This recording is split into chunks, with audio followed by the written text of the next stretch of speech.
Recording in progress.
Welcome, everyone, to Mondays with Michael. So good to be with you. Thanks for joining us today. I'm Dr. Michael Gaeta, your host. And if it's your first time here, or if you've been with us hundreds of times over the last 6.5 years, we are delighted to have you. We have a great show for you today. Really delighted to have two amazing guests with us today. The first to the show. And I am very excited to talk to him. He is a real nutrition pioneer. And nutrition is one of the big things we talk about here at the Institute, and certainly in the clinic. It's a huge part of what we're doing. And I want you to learn about my new favorite condiment and who created it and what it looks like. I'm gonna have some live in a moment, but first wanted to introduce our guest and get the show continued on in our normal way, although we started a little different today with some Bach. As some of you know, that was my first career back in the day in New York City. And let's see. All right, so here we go. Now, we actually have both guests with us already. Okay, great. Well, welcome again. This is an offering of the Gaeta Institute, where our motto here is with the Clinic for Chinese and Functional Medicine is nature first, drugs last. And let me try this thing here. Let me try the over the show. There we go. That's kind of fun. So welcome to show number 320 for this June 15th, 2026. So delighted. We're streaming to several different platforms live today. So whatever platform you're viewing us on, please say hello. Let us know where you're calling from, what brought you here. And if you're on our watch page at michaelgaeta.com/watch, or on our Zoom link, you will be able to ask questions of our guests and myself today. So it is my huge delight to introduce to you James Barry. He is a celebrity chef. He was the chef to people basically everyone in the world knows about. He made food for them, I'll explain. He is the founder and CEO of Pluck Seasonings, is the co-author of the Naked Food Cookbook, and the host of the Everyday Ancestral podcast. You can learn more about James's work at Eat Pluck, which is this amazing thing I'm going to explain to you in a minute, .com. And we are delighted. So I'm just going to read to you a little bit about James. His 20 years in the culinary field started as a private chef, cooking for celebrities such as Tom Cruise, like the biggest movie star on the planet, George Clooney, Gerard Butler, Sean Combs, Barbra Streisand, and John Cusack. James is CEO and founder of Pluck, a unique organ-based superfood seasoning that can be sprinkled on foods for a tasty kick that packs the nutritional punch of grass-fed liver, kidney, spleen, heart, and pancreas, along with organic spices. It's the first of its kind and an amazingly easy and delicious way for people to get organ meats into their diet, something we talk about. Well, I wouldn't say every week, but from time to time, and certainly in our courses and clinic. James is also a published cookbook author, having co-authored the recipes in Margaret Floyd's book, Eat Naked, and he co-authored the follow-up cookbook, the Naked Foods Cookbook. He most recently co-authored the recipes in Dr. Alejandro Junger's book, Clean 7. So let's give a warm Mondays with Michael welcome to James. James, welcome so much, James Barry. Thanks for being on the show. Thank you for having me, Michael. It's a pleasure. It's beautiful to speak with someone that's so aligned to the food first, policy or perspective over drugs. That's right. That's right. So James, for folks who are a little bit less familiar with you and your work, how did you go from being a celebrity chef to revolutionizing the culinary world with this amazing product? Yeah, it really started as I'm a chef, so flavor's always been important to me. That to me is what makes the world go round. Is if food tastes good, we eat it. But it was becoming a father that really shifted things for me. So I started to really think about, well, now that I'm a father, it's all about my kids' health, and it's also about my health, so that I can live long enough to experience them. Yes. And then it was a deep dive into what I sort of already knew, but honestly, I didn't grow up eating organ meats, which we're going to be talking about, and I didn't cook them as a kid. I didn't even cook them for my celebrity clients. I knew about it, but similar to most people, I wasn't doing it, and that's when I was like, I've got to fix this, because the reality is we are nutrient deficient. Something like 96% of Americans are nutrient deficient, but we're not calorie deficient. Right. So I got to pause you right there, James. So you went to cooking school, I guess, somewhere, and there's a lot of chefs around. Not everybody cooks for Tom Cruise. So how did that happen, where you were cooking for, the biggest stars on the planet? I wish I could say that it was anything more than just luck. I mean, maybe I'm being humble, but it was one of those things where I was pursuing a different career, and I was working really hard, and I was getting back maybe 30% and yet giving 200. And when I became a chef, something aligned, because I gave 100, but I got back 200. So people Tom. The first career thing is curious to me. I mean, I was a musician. That was my first thing I did for 10 years in New York. Do you mind my asking what you were doing previous to? Yeah, I was similar. I was in the entertainment business. I was working on becoming an actor, and I was writing, and I was trying to produce things. So yeah, it was absolutely one of those careers where you put out a lot, but you get back very little. Yes, that's right. And when I became a chef, though, something aligned. Yes. Something aligned. So was this the, standard Hollywood story? You're going to auditions, being a waiter, writing scripts, pitching story, were you doing the whole Hollywood thing? I was, but I just did it slightly differently. I had waited tables when I was in high school. So when I'm in my 20s, as I'm pursuing acting, I had heard about substitute teaching being a good side job. And so I was doing that. I was a substitute teacher. Wow. That's amazing. And so then something clicked. It was truly amazing. Well, I mean, the reality of what pushed me towards embracing cooking was 9/11. 9/11 Oh, happened, you know, it's hmm. our generation's Pearl Harbor. Yes, yes.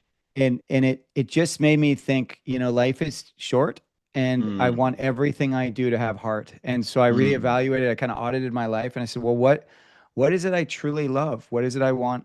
How mm. do I want to be spending my time? And I had always loved cooking since I was a very young kid. Wow. It's my way of kind of showing love for, you know, Oh, people. that's beautiful.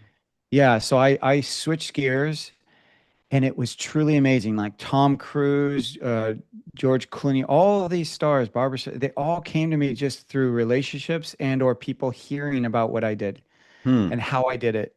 Wow. And it really wasn't what was, I guess, maybe different about what I was doing. And I think you'll appreciate this is that I was making everything from scratch. So Mm, I made dressings, I made sauces, everything incorporated real hmm. food. None of it was using much processed of Huh. anything. And what's Now, for a interesting is celebrity chef, is that unusual?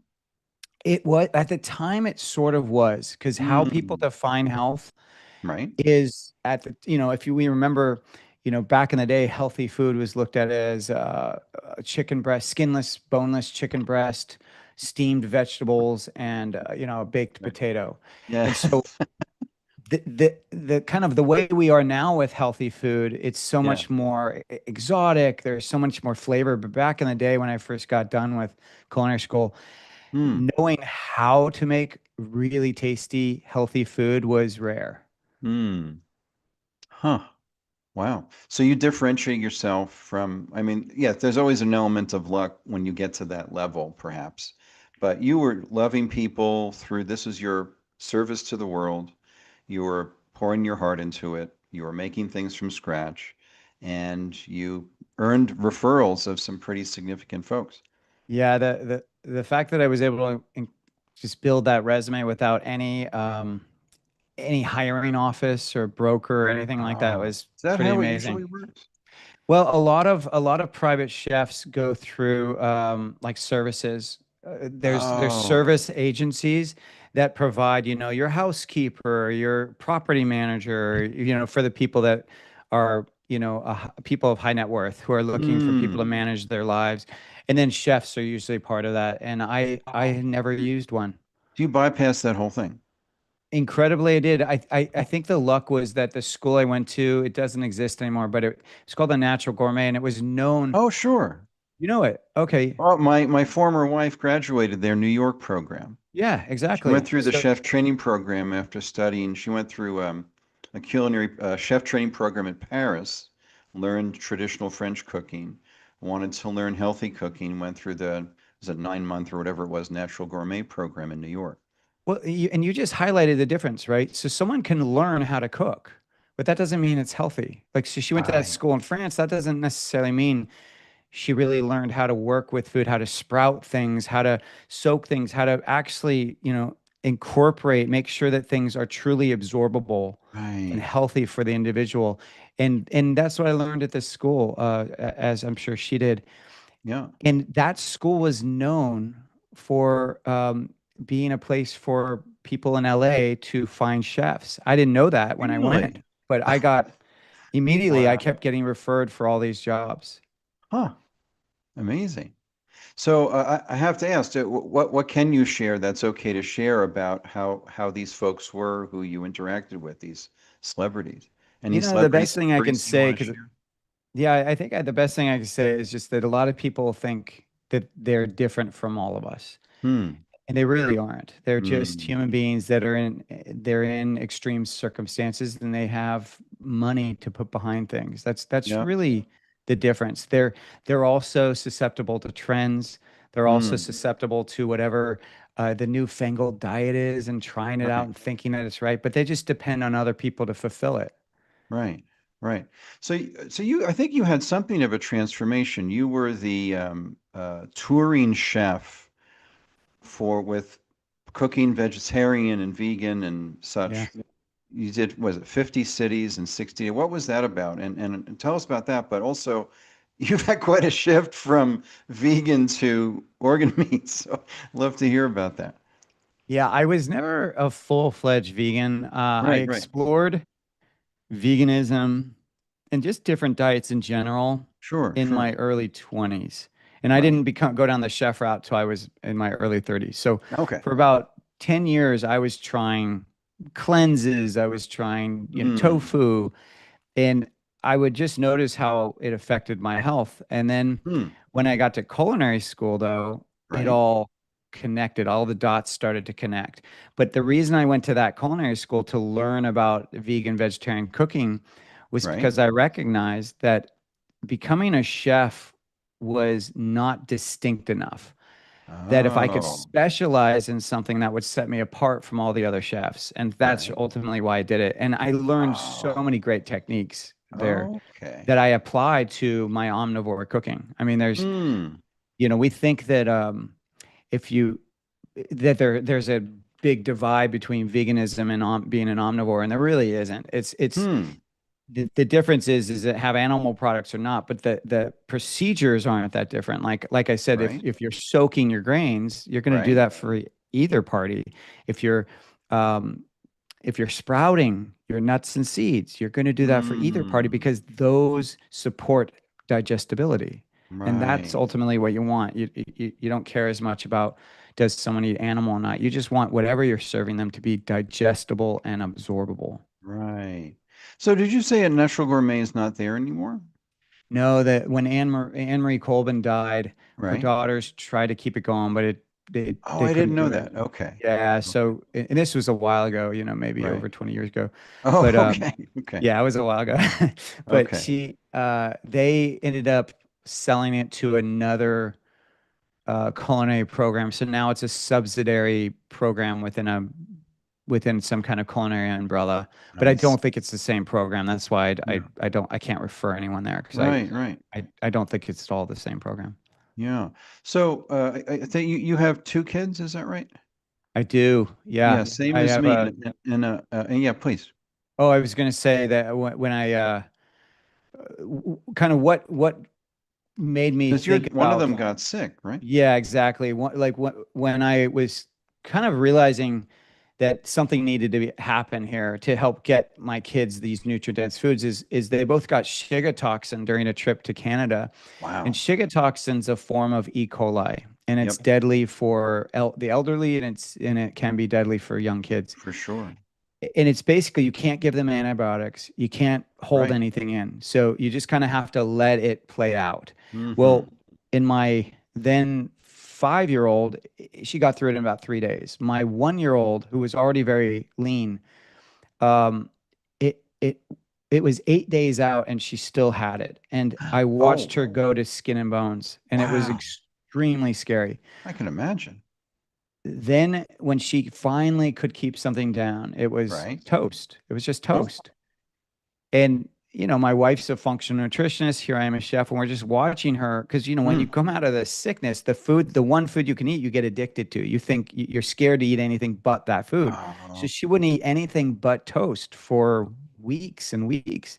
wow. And and so I kept starting to imagine like, oh, I wish there was something I could sprinkle on that toast to just increase the micronutrients. Oh, is that how it started?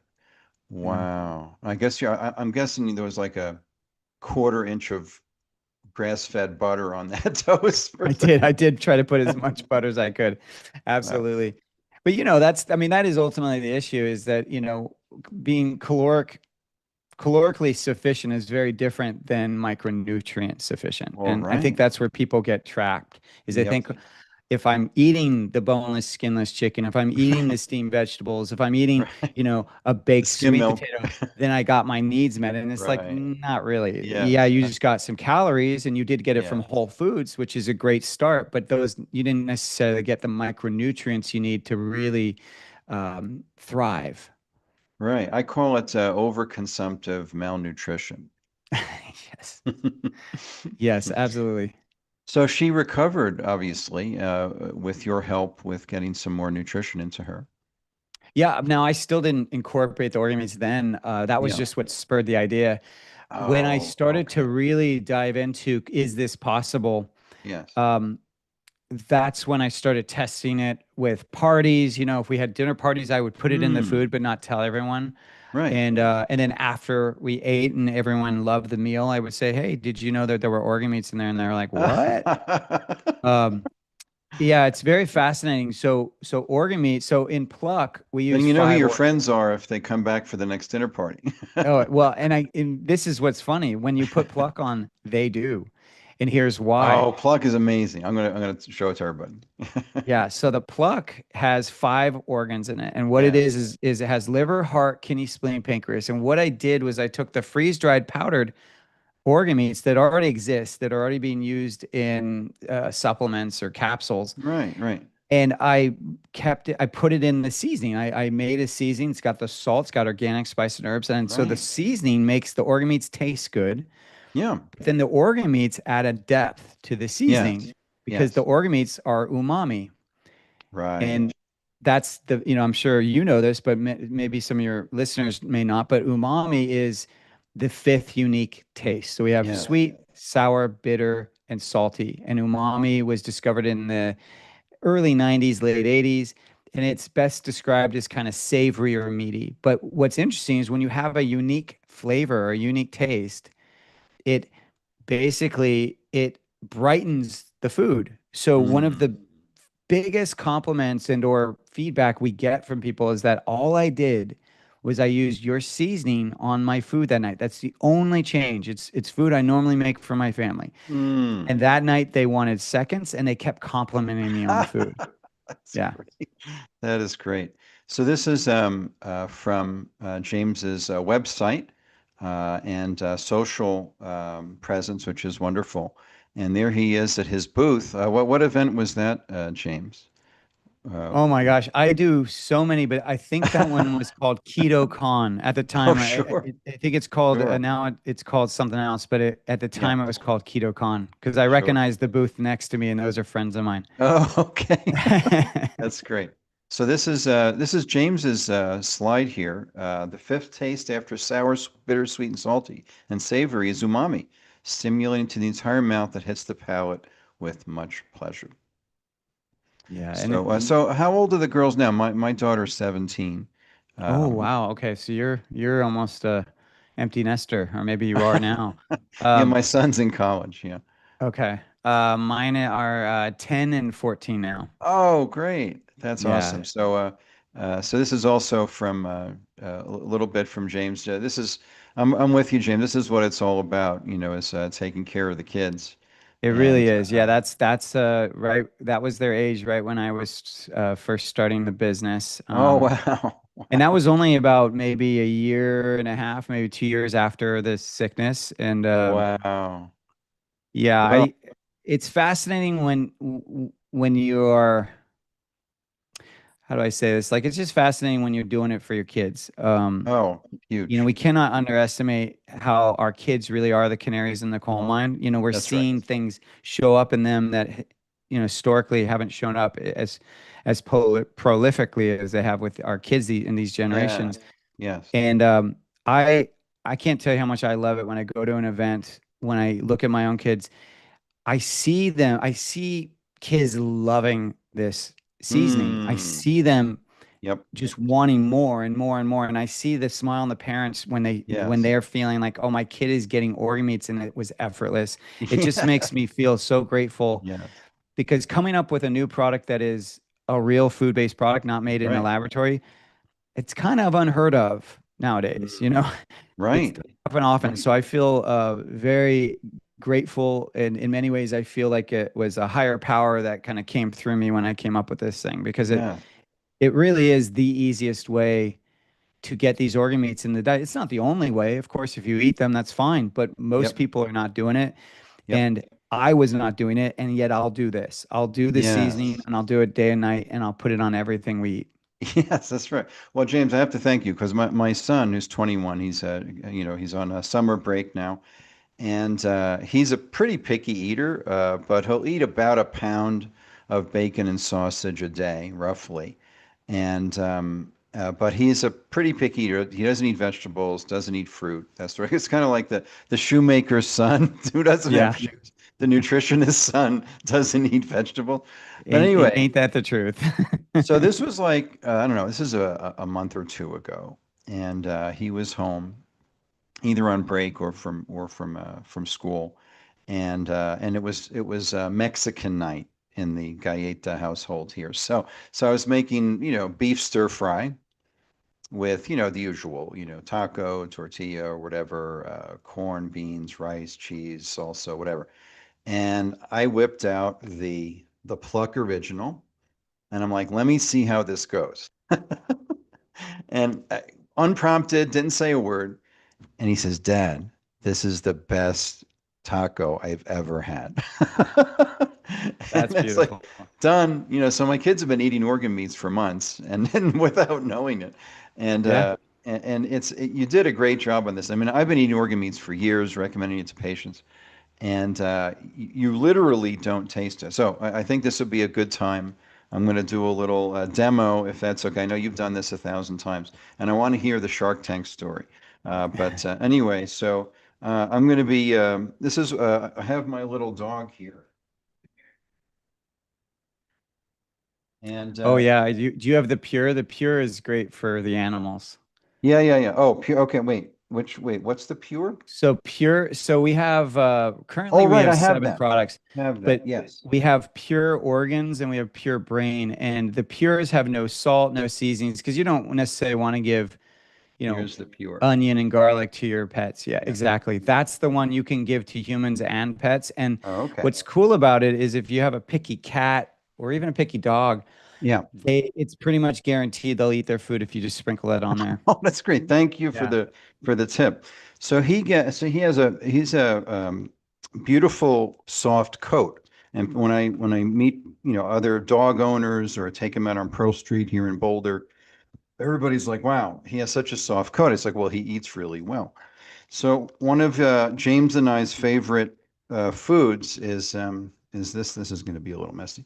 This is the Force of Nature beef ancestral blend of beef, which is the muscle meat, plus liver and heart. So he gets half of that and half of small batch dog, which is Yeah. it's hard to find dog food without Small synthetic batch is vitamins. great. Small batch is a nice company. Oh, I'm glad you approve. Thank you. So he gets half of this or just raw beef and half small batch. He likes the chicken.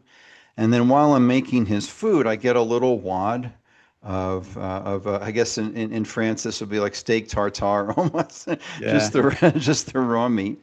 And this is what I do twice a day. Since I'm giving him the raw meat, the organ meats, I take my Pluck original. And I'm going to have to order some more, James. I'm running out here. So all I do is sprinkle it on this little, just a bite, this little hit of raw meat. And then I like things salty, so Yeah. I put a little extra Himalayan, or this might be Redmond, I'm not sure, one of those two. I know you use that in your thing. And so now I have a little bite of the ancestral blend with James's Pluck and some sea salt. Yay. It's so good. The first I time I love had it. that, I'm like, how did he do this? I love though that you are eating it raw, what we call raw primal. So that's when you're Right. eating meat raw. And I did, my wife and I did a raw primal diet way back in the day. We did a 30-day all Wow. raw primal. Wow. And this was I think before my daughter had been born, or maybe she had just been born. Yeah. And honestly, it was the best diet we've ever done. We Oh, we were wow. satiated. We had Wow. incredible energy. We we mostly ate bison at the time. Now it was Hmm. bison's a little different now, but It back in the is. day, you really couldn't get it anywhere. And so where you could All get it right. was very high quality. You knew it was grass Hmm. fed. You knew that there were no conventional bison at the time. Now Right. sometimes there are. Oh, so wait a Um, minute. So all bison are not grass fed? well, all cows, all bison, they are grass fed up to a certain point. And the Hmm. and once they get to that point, that's what distinguishes, is it CAFO, is it grass fed, grass finished, or what is Hmm. the kind of philosophy of how to feed it. And I say philosophy because there's lots of testing showing that, yeah, grass-fed, grass-finished is typically more nutritious. Right. However, if those it then gets a little bit more granular. So if the grasses that those cows or bison are eating from are not diverse, Right. then sometimes the nutritional level is the same as someone who grain fed the finished Wow. the cow. So it really, Interesting. people try to like lob in these kind of philosophies or these concepts and they Huh. say, oh, it's the same for everything. It's just not. The devil's in the details. Yeah, it really is. You can have grass fed, grass finished that's not that nutrient-dense. It's more Wow. humane. Wow. But even then, if it's not pastured Mm. grass, because what sometimes they do is they'll say it's grass fed, grass finished, but the cows are still in a barn or in a confined space. And what they're doing is these machines go by and just roll out the grass towards the cows, Oh, and they're never actually pastured. So, wow. the industry Huh. has a way of mechanizing, Cutting these animals. corners. Yeah, Well, cutting it's like corners. you making everything from scratch for Barbara Streisand. That's why it works. When you make everything from scratch, you control the ingredients, and that way you're in control of what's going in the food. Right. And what's so important is I would see people that would have they will have been trying to lose their baby weight for years, and then Right. I start cooking for them, and boom, they lose their baby weight, and it's all because there Wow. were no processed foods in what I was giving them. Wow. So yeah, here's James with Pluck Original. Looks like perhaps one of the early iterations, Yes, perhaps. this was when I was first starting out. Yeah. Wow. And here, James, just walk us through this slide about the organ meat. Yeah, well, I mean, it is interesting. A lot of people think, oh, if I'm eating meat, then I'm getting my B12, for example, Right, and right. or that I'm getting these nutrients. But what you really want to think about is, I would say, like, muscle meat is giving you the macros, but organ Right. meat brings the micros. Oh, that's a And great way to put it. I'm going to remember that. I'm going to yeah, borrow there's, that, Chief. the B12 one is really interesting because I know someone who was, eating beef, and yet their B12 was low. Right? And yet, when they changed to eating some liver, their B12 shot up. Same Oh, animal, wow. right? Same Wow. animal, still a cow, but it's more concentrated and it's more bioavailable in the form of liver or Huh. in the organs. And so I always just kind of remind people that there's this concept of like supports like. Hmm. The part of the animal you're eating is the part that's going to be supporting you. So if you're eating Yeah. muscle, yeah, that's going to support your muscle, but never in the history of the world did we stop Right. at just eating muscle. We would never kill an Right. animal And ancestrally. just it's hoof to snout. Yeah, right. We would never have killed. Can you imagine? Like, let's take the philosophy of today and just bring it back, 200 years. Yeah. No one would slaughter a cow and then just cut the ribeye off and say, okay, that's the only cut I'm going to eat. You know what I mean? It's just Right. absurd. No one would do that. Oh, I Right. just want the London Right. broil. Thank you. You know what I mean? It's like, no, Right.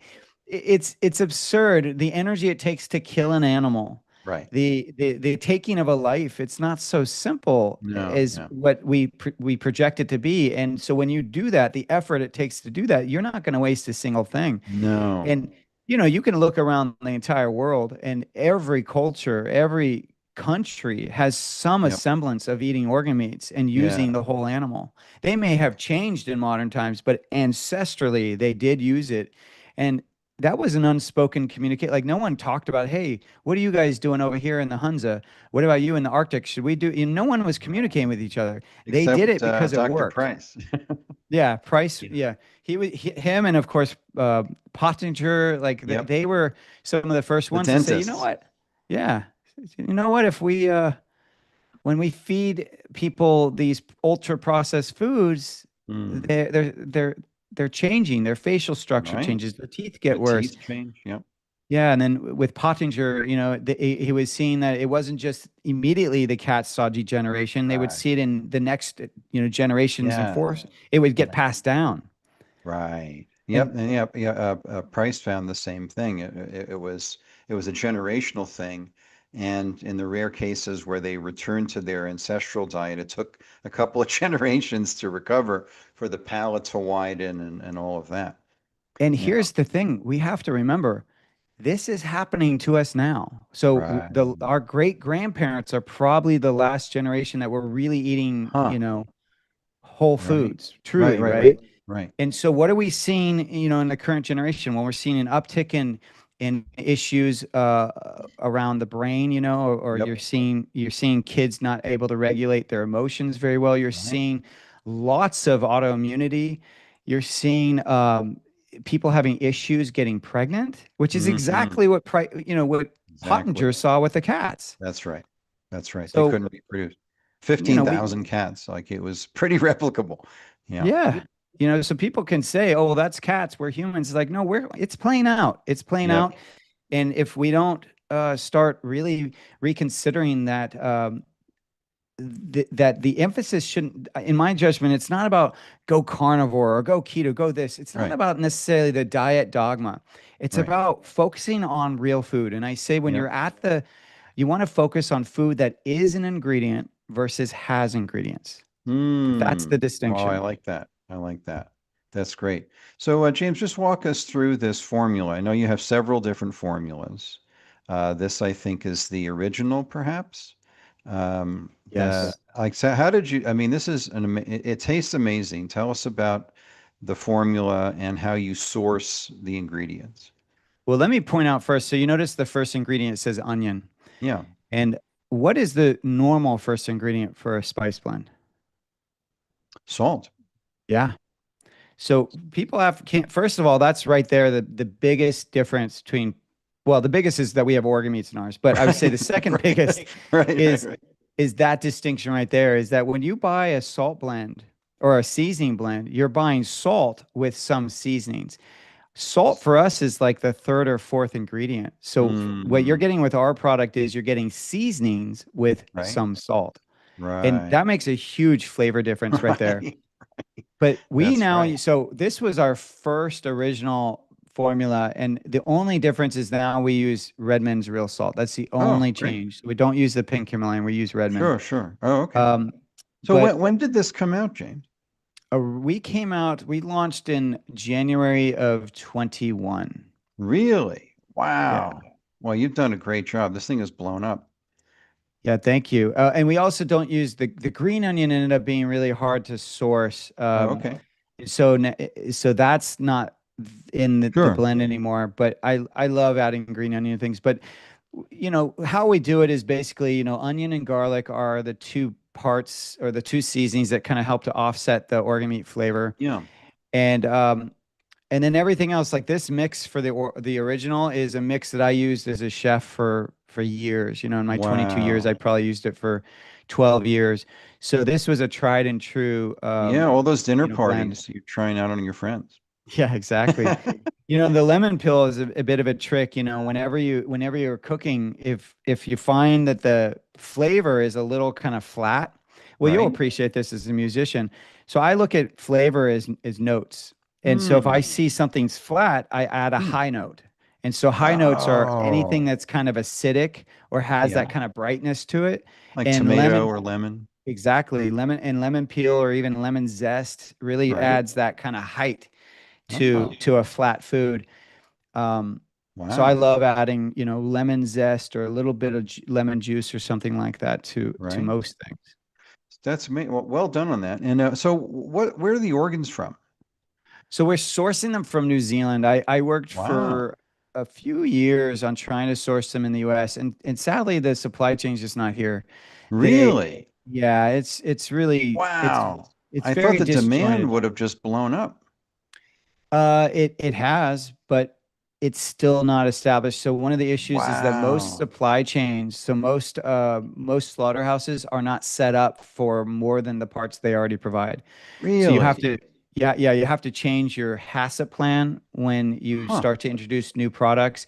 There's some products that the government won't even let you sell. So like brain, for example, won't let Oh, you sell that.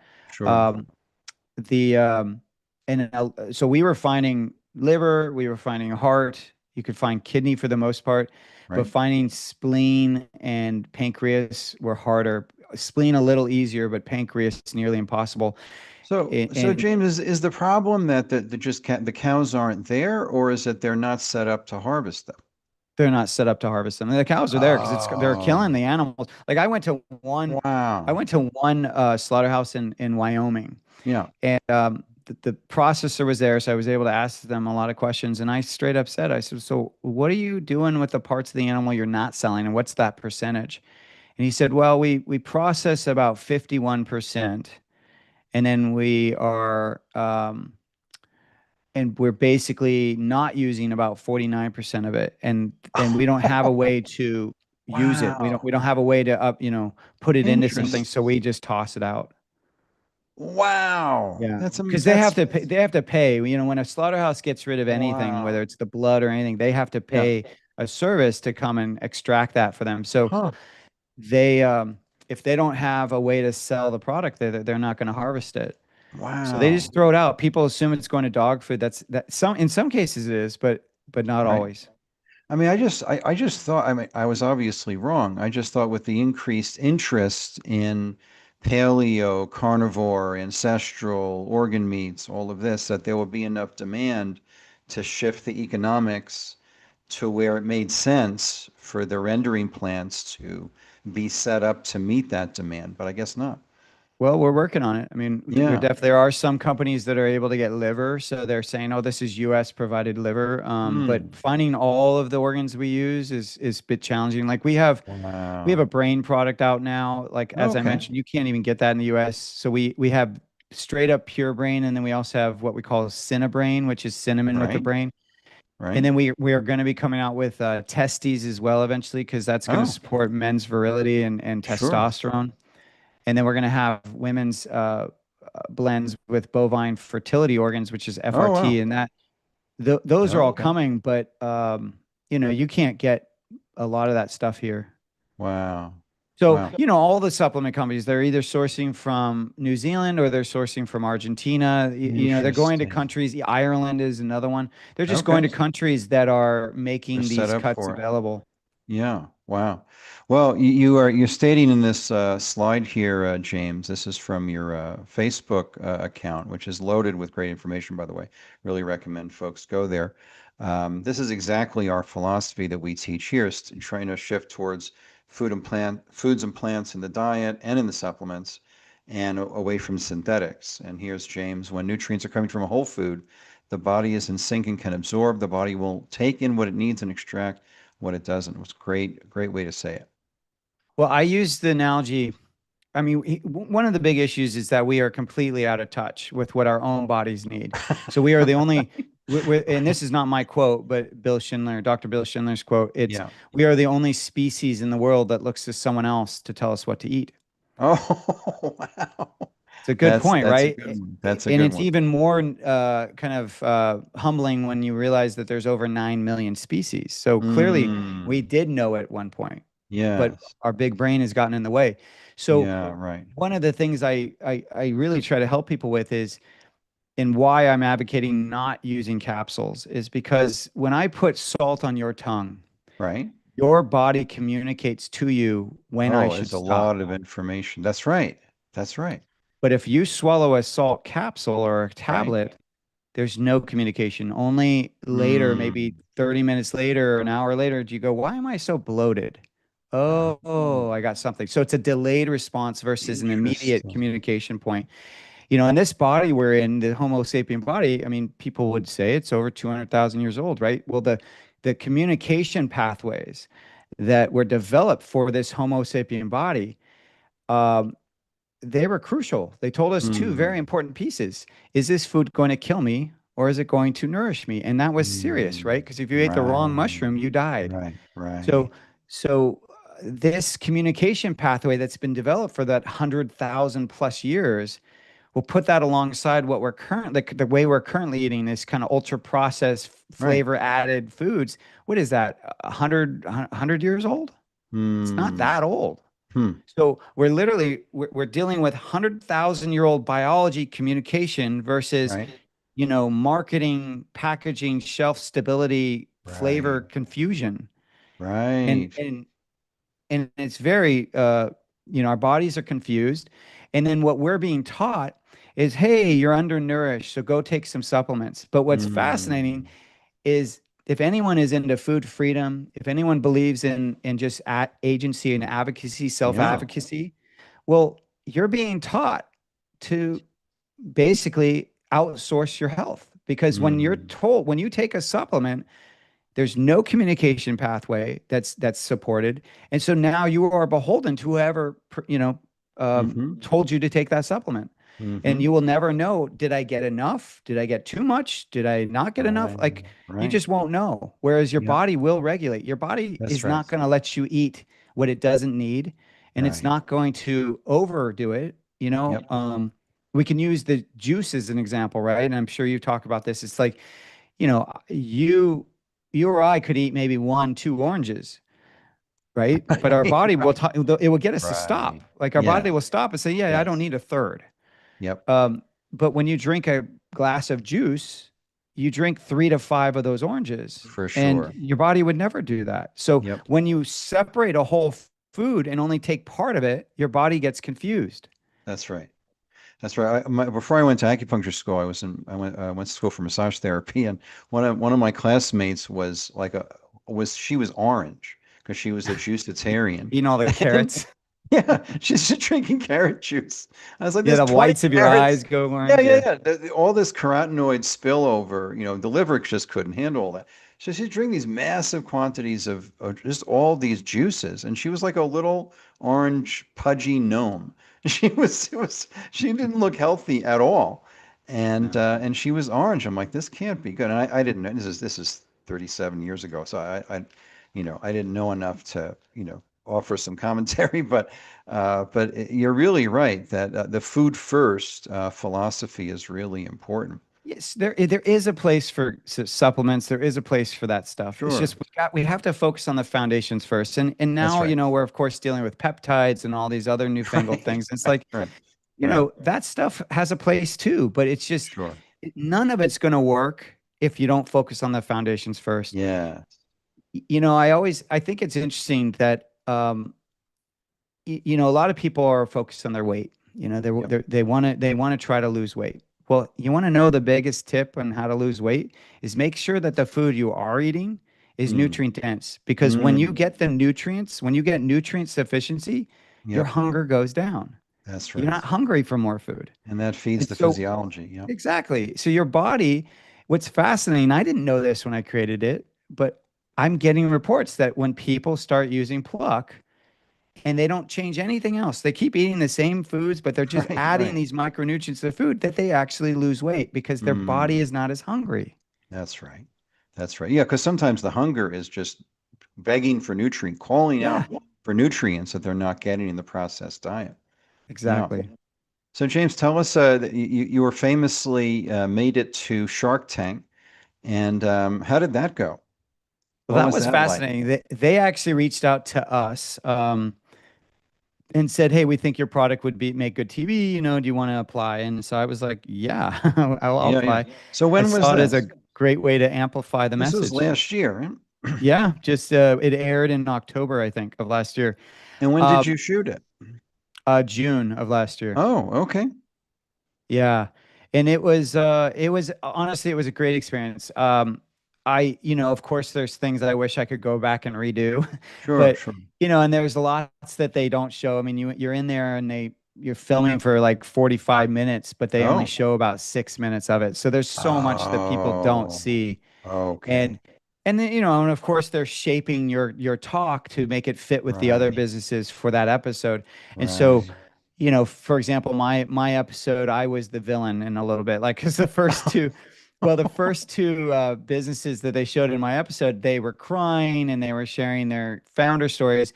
So they're like, well, we can't have another cry fest. So they just cut my founder story out. Oh And then they no. just show me all abrupt and like, kind of like, defensive and all this stuff. But Oh no. it got me on TV, and that's all that matters. I just Sure. really wanted to amplify the message of, that organ meats can taste good. They can be Yes. as easy as just salting your food. And we can get these nutrients that most of the industry is telling us to go to supplements for, that we can get it from real food. Yes. See, I would have thought being a celebrity chef, they would have wanted to feature those stories of Well, you the know. producers wanted to feature it, but then the Sharks never let me get it out because they talk Oh, over you. So there's two different realities going on. Is you have the wow. producers of the show going, "Hey, this is going to make good TV," and then you have Yes. the Sharks who are just doing whatever they do, and you're dealing with their egos. So Right. the I barely got that out. I mean I mentioned it briefly, but they talked over me immediately and went to something else. So I don't even know if they even heard it. Oh no. So what happened? Did you get an offer or? I think I can share it now because it's been over a year, but or close to a year. No, I did not, but that's okay. I didn't go in for an offer. I went in to amplify the message. Oh, I would nice. have taken an offer, I think, if it was the Sure. right offer. Sure. But the shark there were some guest sharks, and Oh. they that was the Chip and Joanna Gaines, and they really understood the product. They were like, "Oh, this is Mm. brilliant. We get it," but they didn't see themselves as being able to sell it because they don't sell food products. So they were like, Oh. "We don't know how to help it." And I wish I had known that because I would have gladly told them, "Actually, all you have to do is talk about it, and that's how I'll pay you." Yes. Because they could Yes. have been affiliates. Right. Because Right. they have a farm, they understand eating whole animal, Right. and some of the other sharks didn't. We assume that Oh. the sharks are so cutting edge, but many of them are just they're just status quo. They're just kind of Sure. it's the same thing I kind of started out with. I mentioned how celebrities are just like you or I. The, People assume they know more than us. That's just not true. Many of the Yes. sharks didn't even understand the values of organ meats, and I assumed Huh. that they might because it's so, as you mentioned, it's so prolific right now. It's so Yes. popular right now, Yes. and yet Yes. they didn't know. Only Mr. Wonderful knew. He was the only one that knew. Oh, okay. I know. Kevin's a liver guy. He's a liver guy. He's putting it in he's taking a supplement with liver, and he even said himself, he's like, "I'll use this product. This is a great idea. I just don't want to invest, but it's a great idea."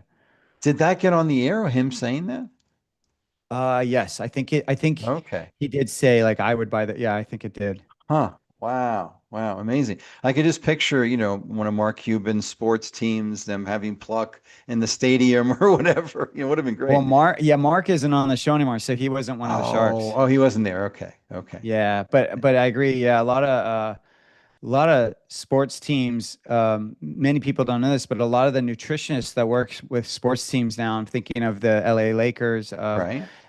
A lot of them are advocating real food. Like the Oh. Lakers nutritionist was very famous for introducing them to bone broth. Mm. And we've definitely got pluck into some of the NBA and baseball leagues where people are getting recommended it because we can all benefit from these micronutrients. There's not a Yeah. single person that can't benefit from them. Right. Right. So I love this nutrition at a pinch idea.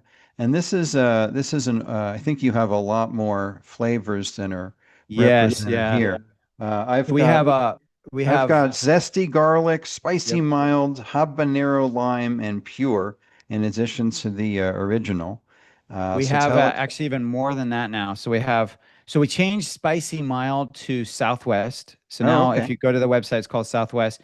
We have coming out later this, maybe early July, we have one called Chimichurri, which is outstanding. Oh, wow.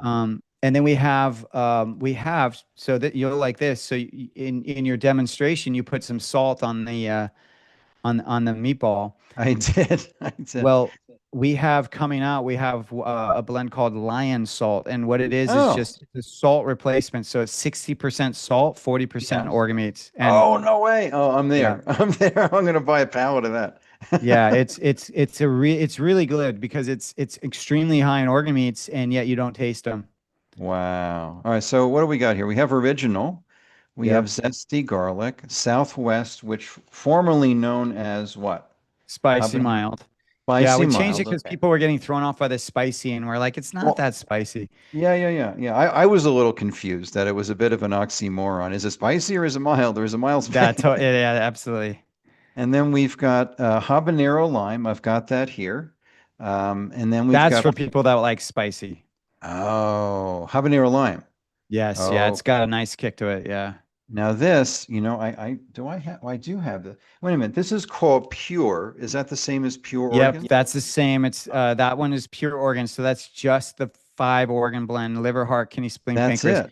That's the one that you can give to your pets as well, and they'll Wow. go crazy for the food. And then Oh, we that's also have great. another pure, which is the brain, just the brain, Oh, here it and is, that's pure that brain. one. Yeah, Wow, that's got to be expensive. I it mean, is. for Wow, you to that's good. You know that. source, It is. Brain is expensive. Yeah, I as would you can think see, so. it's a higher price than everything Sure, else. sure. But that But it seems is. very It's reasonable.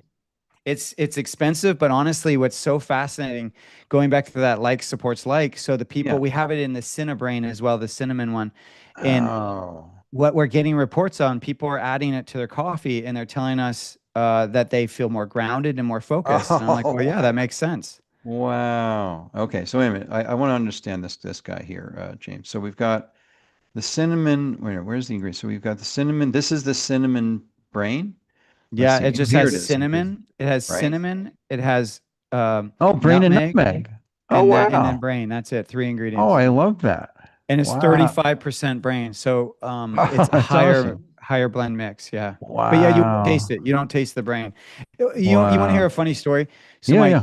my daughter was helping me out at an event just a few months ago, and so we were at a vendor table, and sometimes I would have to go speak, and so she was alone, and she Sure. said, "Papa, how am I going to talk about brain? I've never had it." And I said, "Yes, you have."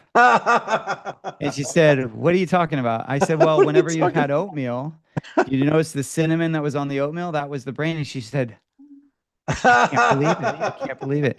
So it was, I've been telling people Wow. that story because I'm like, see, it really does not taste like organ meats. Even my daughter No, not didn't at all. It realize. does not. I've been eating organ meats for years, James, and so I know what they taste like. I enjoy it myself, but you can't taste it. I don't know how you did Yeah. it, but you can taste it. Now, is Well, this is this why back in the day a chef or just even just our great grandparents would cook liver and onions together? I think you said the onions and garlic are a good mask for the organ meat taste. Is that right? yeah, it is. It really is why they did that. And there's a little bit of a history. We organ meats over the years, and this is not just in our country, is they lose favor and they get seen as poor people's food. Oh. And so then people are like, oh, well, if I pay more, then that must mean I'm getting more. And it's just not true. Hmm. But ultimately, what happened right around World War II is that the country was very nervous that they were going to run out of protein Hmm. because so much of the meat was going abroad to feed the soldiers. And so what they did was Oh. they started a federal campaign advocating for non-meat sourcing. So they would say they created meatless Mondays around World War II. So Hmm. that was when that first was coined. And then they started to get people to try to eat organ meats because they're like, oh, well, we're not sending organ meats abroad. So let's see if we can get them to eat that. And Hmm. it worked. And that's why, our grandparents and parents were eating onions and liver because it worked. What? Oh, that's amazing. What a great story. I didn't know that. I mean, I've Yeah. been teaching Weston Price for many years. I just a couple of weeks ago, I talked about pluck. I teach an annual lecture for the Weston Price chapter in Denver, here in Oh, Colorado. And it's like, guys, you're gonna love this pluck stuff. And they're like, oh, they hadn't heard of it. So I know you've been on their podcast and written for them and on their website and such. But they were pretty stoked. I mean, I was talking about cardiovascular health, but it's like yeah. I got to tell you about this is a recent discovery for me just the past few months, and I'm like, this is amazing stuff. So I think that they're pretty stoked about that. Um, so so it sounds like you've got some new flavors coming out. Yeah, the chimichurri, and then we have that lion salt. A lot of it is, I mean, our focus is how can we get you as much of that nose to tail on your diet as easy as possible. Right, right, Right now, we're Right. focusing on bovine, cow organs, right. but we're going to eventually focus on some fish product as well, some fish organ Wow, product. wow, We're also going to get you poultry as well down the road. So what we're that's doing is we're awesome. trying to really get those concentrated sourcing of Yeah, nutrient dense foods yes, into everyone's diet as easy as just salting your food. My right, thought is that, in my 22 years in this business, if I can yep, make it easy right, and and if I can yummy. make it both easy and delicious, you will Yeah. do it. Absolutely. 100%. 100%. That's amazing. So, folks, you've got the link in the chat. James has been very generous to give all of our listeners a discount on the Pluck seasoning. So just use that link, and that helps us out at to support the podcast as well. And you get a discount on the best seasonings you will ever taste, and beyond that, the healthiest seasonings you will ever eat. So, James, I really appreciate you and what you're doing. This is amazing. Any final thoughts just to feel complete for today? I want to make sure you've shared everything you want to share with our listeners. Well, as you mentioned at the top, we have a podcast called Everyday Ancestral, and for please check it out. And we have some fantastic conversations about the best things of the past.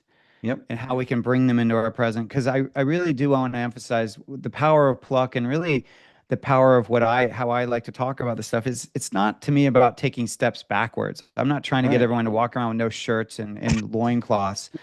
What I'm trying to do is just make sure that we're getting these nutrient-dense foods in our modern lives. And that's why I'm trying to figure out ways of how I can get these ancestral foods in a way that you can seamlessly add to your very modern, busy life. Indeed. Well, you're doing it. I appreciate that. And if I'd love to have a conversation on your show sometime if you like. But this is, you're doing an amazing job. This is Everyday Ancestral Podcast with James Barry on Apple Podcasts, Spotify, YouTube. He's spoken to some familiar faces. I'm trying to think if any of these folks have been on the show yet. But anyway, there's James Barry's podcast. Anything else, James, you wanted to share with our listeners today to feel complete? No, just that I appreciate you supporting the amplification of this message and for all the work you're doing. I mean, I hope everyone just remembers that there is no magic pill. That in many ways, nature or God, however, whatever you believe, they got it right. They got it right originally. The ones who are mucking that up is us. And so the reality is there are methods of getting these foods in your diet these days that make them so easy. You don't need to know how to cook. It's so easy, whether it's buying those ground meats that already have them in it, whether it's buying Pluck, or you can simply go to our website. Both. We have or both. Yeah, in your case. And you can also just go to our website. We have recipes. We have tons of recipes, and we make it super easy to show you how to get organ meats into your diet as easy as possible. But I really wholeheartedly believe, as a father and as a chef, that this is a non-negotiable. Like we are not thriving because we are missing these nutrients from our diet. And if you start eating these foods, you will feel better. It's a guarantee. And how, by the way, how do the celebrities take to the organ meats and all of that? Well, when you hide them in a seasoning, everyone takes it well. That's right. That's right. And anything you wanted to point folks to here on your website here, this is eatpluck.com. And we have as you see, we have that starter pack where you can get. That's what I bought. And the flavor packs as well, so you can see which one you like the best. You just pick one shaker and you get a sample pack.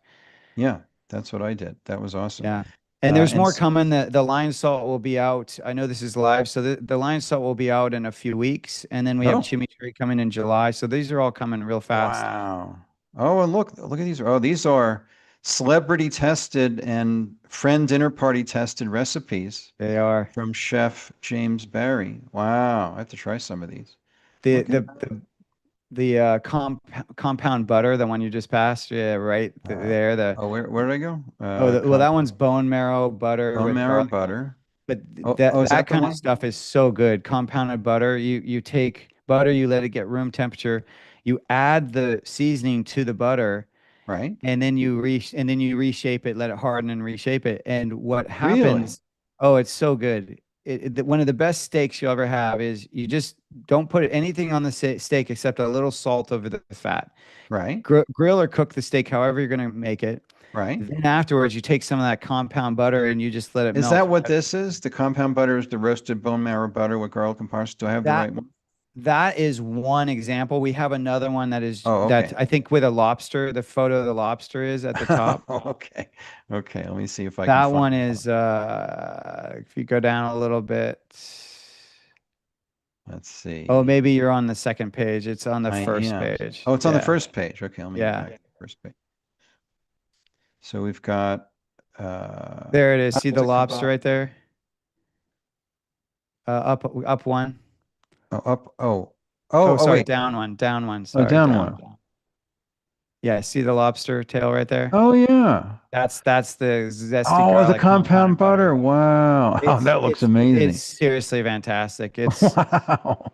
It's the best Wow. way to eat it because you know what happens when we put seasonings on the outside of a meat, you know, like a Right. chop or something like that. Right. What color does that chop turn if you're cooking it on a grill? It just gets black, right? Right. And what's happening is you're burning the seasoning that's on the outside. And what happens when we burn a seasoning is it gets bitter. That's why so many of Oh. those rubs have sugar in them, not only for the flavor, but also because it offsets Oh, the no bitter. way. Yeah, Oh, and wow. then secondly, it's becomes carcinogenic. Huh. So I'm a big fan of just lightly salt the food Right. before when you grill it, Yeah. but then add like a compounded butter or add the seasoning after when you know as a finishing salt, and then Oh, that I way you're didn't know that. maximizing the flavor and the nutrition. Wow, that's huge. Thank you for that. You just changed my grill life because I grill all the time and I've been doing it wrong. Oh, you wait till you So- taste it. It's so good. I was on do you know I don't know if you know Warren Phillips, Non-Toxic Dad. He and I are friends and we did a cooking show Mm, where I we did exactly that. We compounded some butter and we cooked some right? steaks and he and his family they all said, "Oh my God, this is the best steak I've ever had." And I'm like, "Yeah, Oh, wow. Wow. the Well, way I to look do it." forward to that. Well, that's great. So you'll see at eatpluck.com, folks, not just the condiments, which are astounding, but also recipes that are complementing the condiments, the seasonings, so that you can get more of this ultra dense nutrition into your diet. That's awesome. Oh, and we got a request here from Leslie. Please make one for sardines. I guess It's coming. That's when I come. mentioned the fish, that's coming. So I'm working Oh, right now on sourcing the whole sardine, freeze dried right. and powdered. And then I'm Really? going to make curries with it because there's already Oh, Thai curries that use fish sauce and stuff. So we have to use it's fishy. wow. But if we use Wow. the fishiness to our advantage, it will absolutely work well. So yes, working on that, Oh, that's brilliant. and it's coming soon. I think I've figured out the source, so I think it's coming soon. Oh, that's great. Well, I kind of suspect you're going to be coming out with a ton of new flavors and seasonings, and it can go on forever, which is great. Yeah, absolutely. Anything to just help get these nutrients into people. I want people to thrive, and I Yes. know that this is the missing piece. That you know that once we start eating these very nutrient dense, absorbable foods, Hmm. it's just amazing. Everything changes from skin issues to sleep improvements to energy improvements to immunity. You know, people stop getting so sick. Yes. Eyesight improves. There's so many Yes. things. We're under the guise or the illusion of health right now that we think what we're eating is nutritious and it just isn't. Right. And that's, Right. that's due to agricultural practices. That's due to transport time. That's due to Sure. just, food not being as nutrient dense anymore. Right.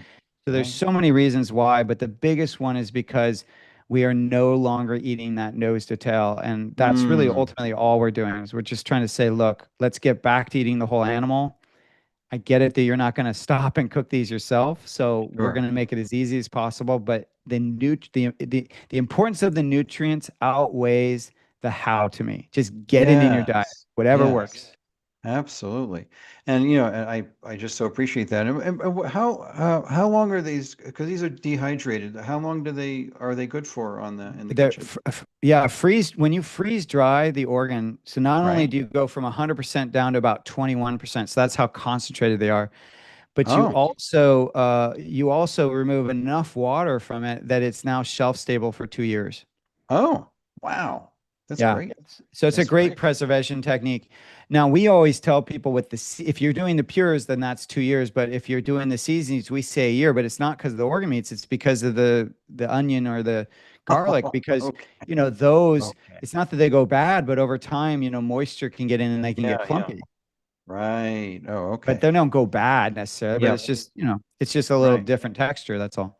Well, not a problem here in Colorado. It's pretty dry. It's No, pretty no, you're dry. fine there. It's Yeah, when fine. even on the West Coast, I was fine, but when I moved to Massachusetts, yeah, it gets it.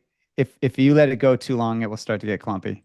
Yeah, well, when I grew up in New York City, and I found that the food-based supplements, standard process supplements, are basically Western price supplements, organ meats and vegetables was, what they're made of. And after 2 weeks, they're in the tray where they were not sealed tight, they were getting gross. But Yep. here, I can make like a year of trays, and it's so dry, it It's so doesn't matter. true. I It's make so two true. months at a time now. It's Yeah, wild. and I just try to tell people, look, pluck only works if you use it. Yep. It's an easy compliance because we all eat and we eat every day, but a lot of people get Right. locked into like, oh, I only put it on my eggs. And I'm like, well, why? Why, Mm. why are you only putting it on your eggs? I put on everything. Everything. It's awesome. When we have popcorn, we put it on our popcorn. Right, Like right. we put it on everything.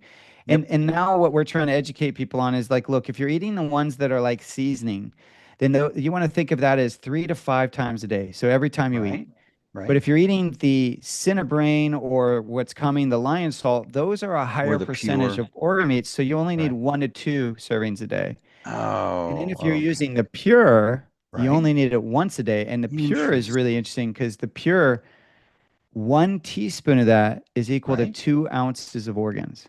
What? Oh, Yeah. wow.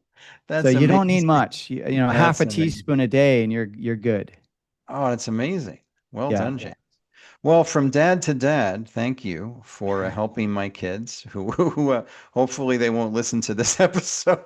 And, or it doesn't matter at this point. They've been having your seasonings for months.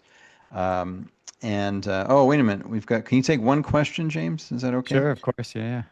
This is from our camp. Sounds great. Could you produce some formulas that are low FODMAP, i.e., without garlic and onion? I think you have that already, right? Well, we have the pure is obviously just the organ meat, so that is low Right. FODMAP. There you go. What I recommend is if you're someone who already has low FODMAP seasonings that you're making, Right. because you're pretty restricted on what you can use anyway. Yep. You can just simply purchase the pure, and then what you want to do is add about, I don't know, think of it like about 15 to 20% of it into your seasoning blend. So, Oh. if you have 4 tablespoons, just put like two teaspoons, of it in there, Oh, and then just mix okay. it in, and then you're creating your own pluck. And Oh, that's yeah, great. and you can of course add more if Yep. your taste buds allow it, but Yeah. I would say do that first. But the cinnamon is, I'm pretty sure cinnamon is low FODMAP. I sometimes forget, but Sure. I think it is. So the Cinnabrain is low FODMAP, and then the pures are, and then I do hope to down the road have some without the onion and garlic, or if anything using the green onion, because I think green onion is low FODMAP, but just not yellow and the other organs, or Right. so the other onions. Yep. Yeah. So here is pluck cinnamon, Yeah, brain, and nutmeg. That's it. I think that's that's pretty it. clean on the FODMAP situation. Yeah. Very Yeah, I good. mean, and the other thing too is I have some friends that are eating low FODMAP, and I do question sometimes that, is it that these foods are triggering things, or is it Right. that how the foods are getting processed and Yes. in all these other foods? Because most Yep. seasonings, for example, they have anti-flow agents in it. They've been Sure. fumigated. They've been Right. they have Right. some kind of ingredient that could be compromising your health. Yes. And so that's something to think about is, I these agree. are extremely clean blends. Salt's not Yeah. even, they're very low salt to a degree. Right. And I see David is asking about the brain. And it's a great question. And it's one of the reasons why we kept Brain separate from our other blends, is because there are some Hmm. people that are just still like a little on high alert due to mad Yep. cow. But Sure. you'll be Sure. happy to know, David, we source from New Zealand. They have never had mad cow That's ever. right. So they've never had an issue of prion disease. They That's right. do check for it every time they process, an animal, but they've never had it ever. So Mm. that's why we source from New Zealand. Oh, well done. That's great. Yeah, and I think I agree with what you're saying there, James. I think, just like the whole gluten thing, it might be gluten free. It is gluten for some people, but for a lot of people, it's just the glyphosate. It That could be just the glyphosate, exactly, and our, it's hard to our distinguish. crops are soaked with Roundup as a Yep, desiccant. It's insane. So absolutely. I think for at least some people, that's the issue, not the gluten itself. Yeah. Yeah, and I just offer, once again, most people, and I'm not trying to generalize, but this could be for Yeah. anyone, but most people that are low FODMAP, it's not because they're doing it because their body said, "Oh, do this or that." It's because someone told them to eat that way. Oh, And so once right. again, I'm Good a big point. fan. I'm a big fan of like try to get the cleanest source you can and see how your body reacts. If you have a Right. reaction still, then yes, still keep eating Right. low FODMAP. But Yep. if you don't, it's just someone telling you what they think you need. Right. That's right. And I Yeah. guarantee you most of the people are usually off. Even when they do blood Yep. tests, they're not always accurate. Your body That's knows. right. To me, it's no different than when a woman has a child, right? Right. When a woman has a child, the doctor is saying, do this, do that. And the woman's like, I no, I just feel instinctively Right. that I should do X. And then Yep. they do X and they're fine. Hmm. Yep. We just need to remember that we are there's a lot of things that we don't see, but there's a lot of what's in us that is beyond what science has figured out. I think even Yeah. Dr. Andrew Huberman said something like, there's only about 12% of nutrition science is actually like figured out. The rest Yes. is the wild, wild west. Yes. Yep. So let's remember that your body has a Eat real hundred food. thousand plus, communication pathway that was developed to tell you Right. what it needs or doesn't Yep. need. So let's just Yep. remember to always default to your own body. Yes, 100%. As I explained, it's like the whole synthetic vitamin approach is very kind of arrogant. Like we know what you need in this amount every day. And the whole food approach, which you and I are, deeply involved with, is a very humble approach. Just as you said in your quote, give the body whole foods and it'll extract what it needs and leave behind the rest. It's a very humble approach. Let's give the body real food and it will take what it needs. Yeah, it really is true. I mean, on a certain level, the science and medicine have done amazing Oh yeah. accomplishments. But on another perspective, though, it's also got a God complex, right? It's got this idea Mm, that, oh, we know better than what right. nature does, or we have the Yes. power to manipulate, so we should. Right. And I just think we should tread lightly. Yep. I'm not saying one or the other is better, but I'm more just saying I think sometimes we're forgetting that these companies are trying to make sure that they make money, that Yes. their goal is not necessarily our health, and Yes. that most science papers are biased and there's Mm, some kind of co-optedness to it. So I just think the best is to get back to what our body wants and needs. Get back to right. your own intuition around what your body needs, because to me, you'll always win if you can That's right. really dig deeply and listen to your own body, Mm, and assess whether the needs or the cravings that you have. Because obviously, you do have to question it sometimes. Because if your body's compromised, you might have cravings that are different than what your body actually needs. Right? You might be craving right. sugar or whatever it is, or you might be craving something. But if you can just kind of go inward and assess. Is this a true craving, or is maybe this craving showing up because something else is missing? Like, just kind of Mm, gauge it. Maybe mm, go for a walk, drink some water before you yes. completely like embrace that craving, and just try to stay inward. And I bet you Yes. anything, you'll come up with the right answer.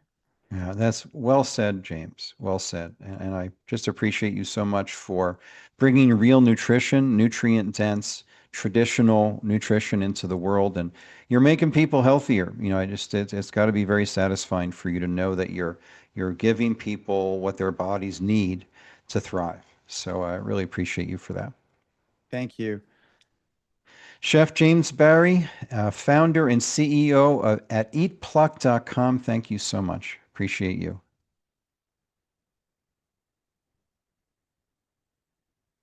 Thank you, James. Thank you. Be well. All right, you too. Bye-bye. Well, that was awesome. So, folks, you have the link there. You can save 15% on on certainly easily my favorite seasoning, which has been now for a couple of months, and you'll enjoy it. And it's a great way to get. I can tell you from personal experience, it's a great way to get organ meats into your kids and your party guests and everyone else. With these wonderful products. And again, those recipes look very good. Just at first glance, great recipes there as well. Well, excellent. So we're going to bring on our next guest today, who many of you have seen a number of times before on the show. But first, we're just going to do a couple of announcements, and then we'll introduce our second guest. And let's see. Okay. So a couple of things, and if you have questions that didn't get answered, don't be shy. You can just put that right into the Zoom chat or on our watch page. Those are the two places to get questions in. But we'd love to hear your comments on whatever platform you're viewing us on. We're streaming to, about 9 different platforms today. So whatever platform you're on, please, we'd love to hear from you. So we are just started a new course called Decoding the Heart, Clinical Nutrition for Cardiovascular Vitality. Class number 2 is today. We had an awesome first class. It was great. The feedback has been wonderful. Please join us. And if you or someone you know wants to improve their cardiovascular health, or maybe has a cardiovascular, heart, or vascular concern, this is a very new leading edge course, and a new course for us here with a new faculty member. Greg Mitch was a graduate of our Functional Medicine Board Certification Program. But please join us and use your tuition discount code MWM for Mondays with Michael 10 and get a discount on this wonderful course. You'll be glad you did. That first class got recorded, and we have several classes to go. So please join us for that course. I'll be teaching at the end as well. If you haven't yet joined us, there's still time to join us for an astounding course on headaches. We have the world expert on headaches, Dr. Scott Verzal, who's brilliant. And I'm teaching the last class in this course. And really the theme of the course is headaches indicate something internally imbalanced. And they reveal, they're diagnostic of what's going on inside. And so it's been a very informative course. Scott's brilliant, and please join us for that. All the prior classes have been recorded. And again, you can use your discount code MWM10, get it on the remaining live classes. And this will be the foundation for what we're launching next year, which is a clinical specialist certification program in headaches. So there'll be an advanced course that'll be built on this one next year. Also coming up, we're just 2 months away, folks, to our 11th annual Love, Serve, and Succeed Colorado Retreat and Intensive. This year it is at the end of August. This retreat center is also a regenerative ranch and organic farm and organic poultry operation and some of the best food you'll ever eat in your life, plus hanging out with like-minded colleagues. This is for practitioners and staff. Please join us for this year's 11th annual 5-day retreat here in Colorado. It's a highlight of my year and everyone who attends. Many practitioners just keep coming back year after year because it's such a wonderful experience being together in this gorgeous 440 acres in the foothills of the Rocky Mountains on this gorgeous retreat center. So please join us for that. Early bird ends soon. So register now. You get a massive discount on what always proves to be an amazing program. So please join us for that. All right. So with that, I'm going to introduce our second guest today, who is a good friend and colleague, and just completely brilliant. And we're just really honored to have him as part of our faculty here at the school. And this is someone you know and love from prior episodes of the show. Dr. Mark Rhodes, scientist by training, is a natural hormone expert, one of the best in the world. He's co-founder of Diagnostics Labs. He is an educator, clinical consultant to thousands of practitioners and tens of thousands of patients. And he is a faculty member here at the Gata Institute, and also plays a mean game of baseball, from what I understand. So I'll just read you a little bit more about Mark. Dr. Mark Rhodes is a consulting scientist, educator, and pioneer in functional medicine. Since 1997, he has trained more than 8,000 practitioners and helped more than 50,000 patients. He was co-founder of Diagnostics Labs, the first salivary hormone lab in the world. Drawing on his background in research, biology, teaching, and software programming, he took a deep dive decades ago into hormones and health, and actually was one of my first hormone teachers back in the day, going back, maybe 30 years or so. I learned so much from him from going through lab tests with patients. Today, with several immediate family members facing significant chronic health challenges, his focus shifted from ecology and biology towards functional approaches to health. Today, Mark mentors practitioners in salivary hormone testing through personalized coaching and through the school here. He also continues to serve patients directly through consultations and testing. Whether teaching, mentoring, problem solving, or help others pursue wholeness, Dr. Rhodes is deeply committed to passing on a legacy and supporting the next generation. So let's give a warm Mondays with Michael welcome back to Dr. Mark Rhodes. Mark, thanks for being with us today. You bet. You bet. The first thing I want to say is James was a great find, Michael. Thank you. That really was. I don't know if you found him or he found you, but well, it was a mutual friend. Oh, okay. And I just started receiving his company's ads last week, so I was aware. And then here he is on your show. It was fantastic. Yeah, and he's got such a parallel way of approaching. Yes, fits with us. That's right. Well, I saw you nodding along, and I was right with you. For sure. Oh yeah. Well, and he gave me something to put in my coffee. That's a pretty good deal. Yes, that's huge. Imagine that. Getting, it's beyond bulletproof. Getting some organ meats into your coffee without even knowing it's there. I mean, that's a pretty big win, Mark. I know. And like I put in the chat, we often through the years have collected heart and liver and this and that from our butchered animals, and they end up, we eat the steaks and the roasts, and the liver stays at the bottom of the freezer. That's too long. Right. That's true.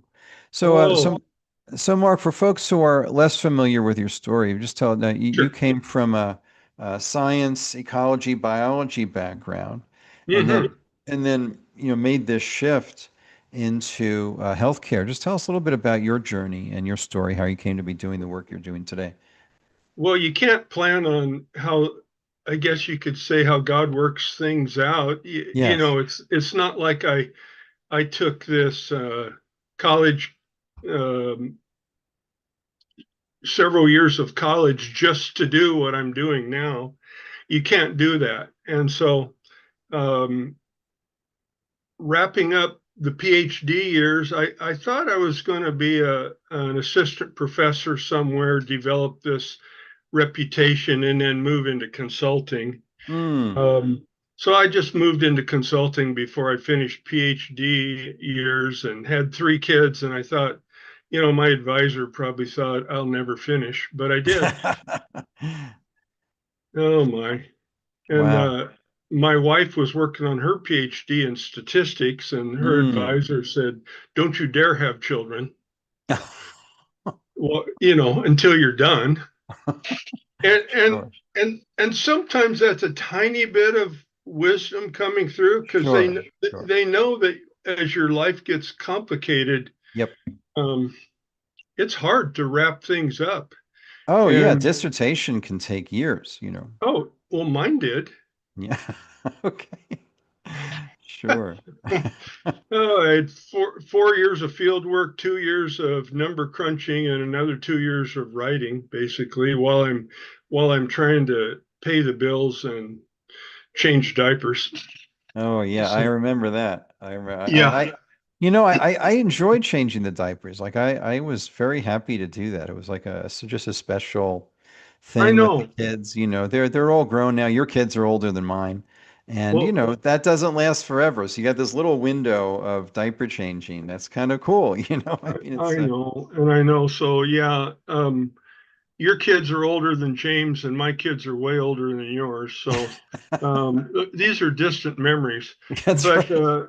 we're Oregonians trying to get Yes. back from Missouri and Okay. trying to find a way to do that. And Right. a commercial software guy, I needed his software, and at the end of our phone call, I said, here's kind of what I've done. Could you ever use somebody like me? And he said, Hmm. yeah, send me a resume. Yeah. So I did. And I became vice president of a commercial software company. Oh, wow. Yeah, fun chapter in life. Yeah, yeah. And then this was right when the world was moving from DOS to Windows, so we had Das. had kind Das. of, I know, Wow. our I haven't even heard that term in a while. uh, That's great. yeah. So I Wow. was very fluent and teaching it at the community college and that Oh, kind of thing.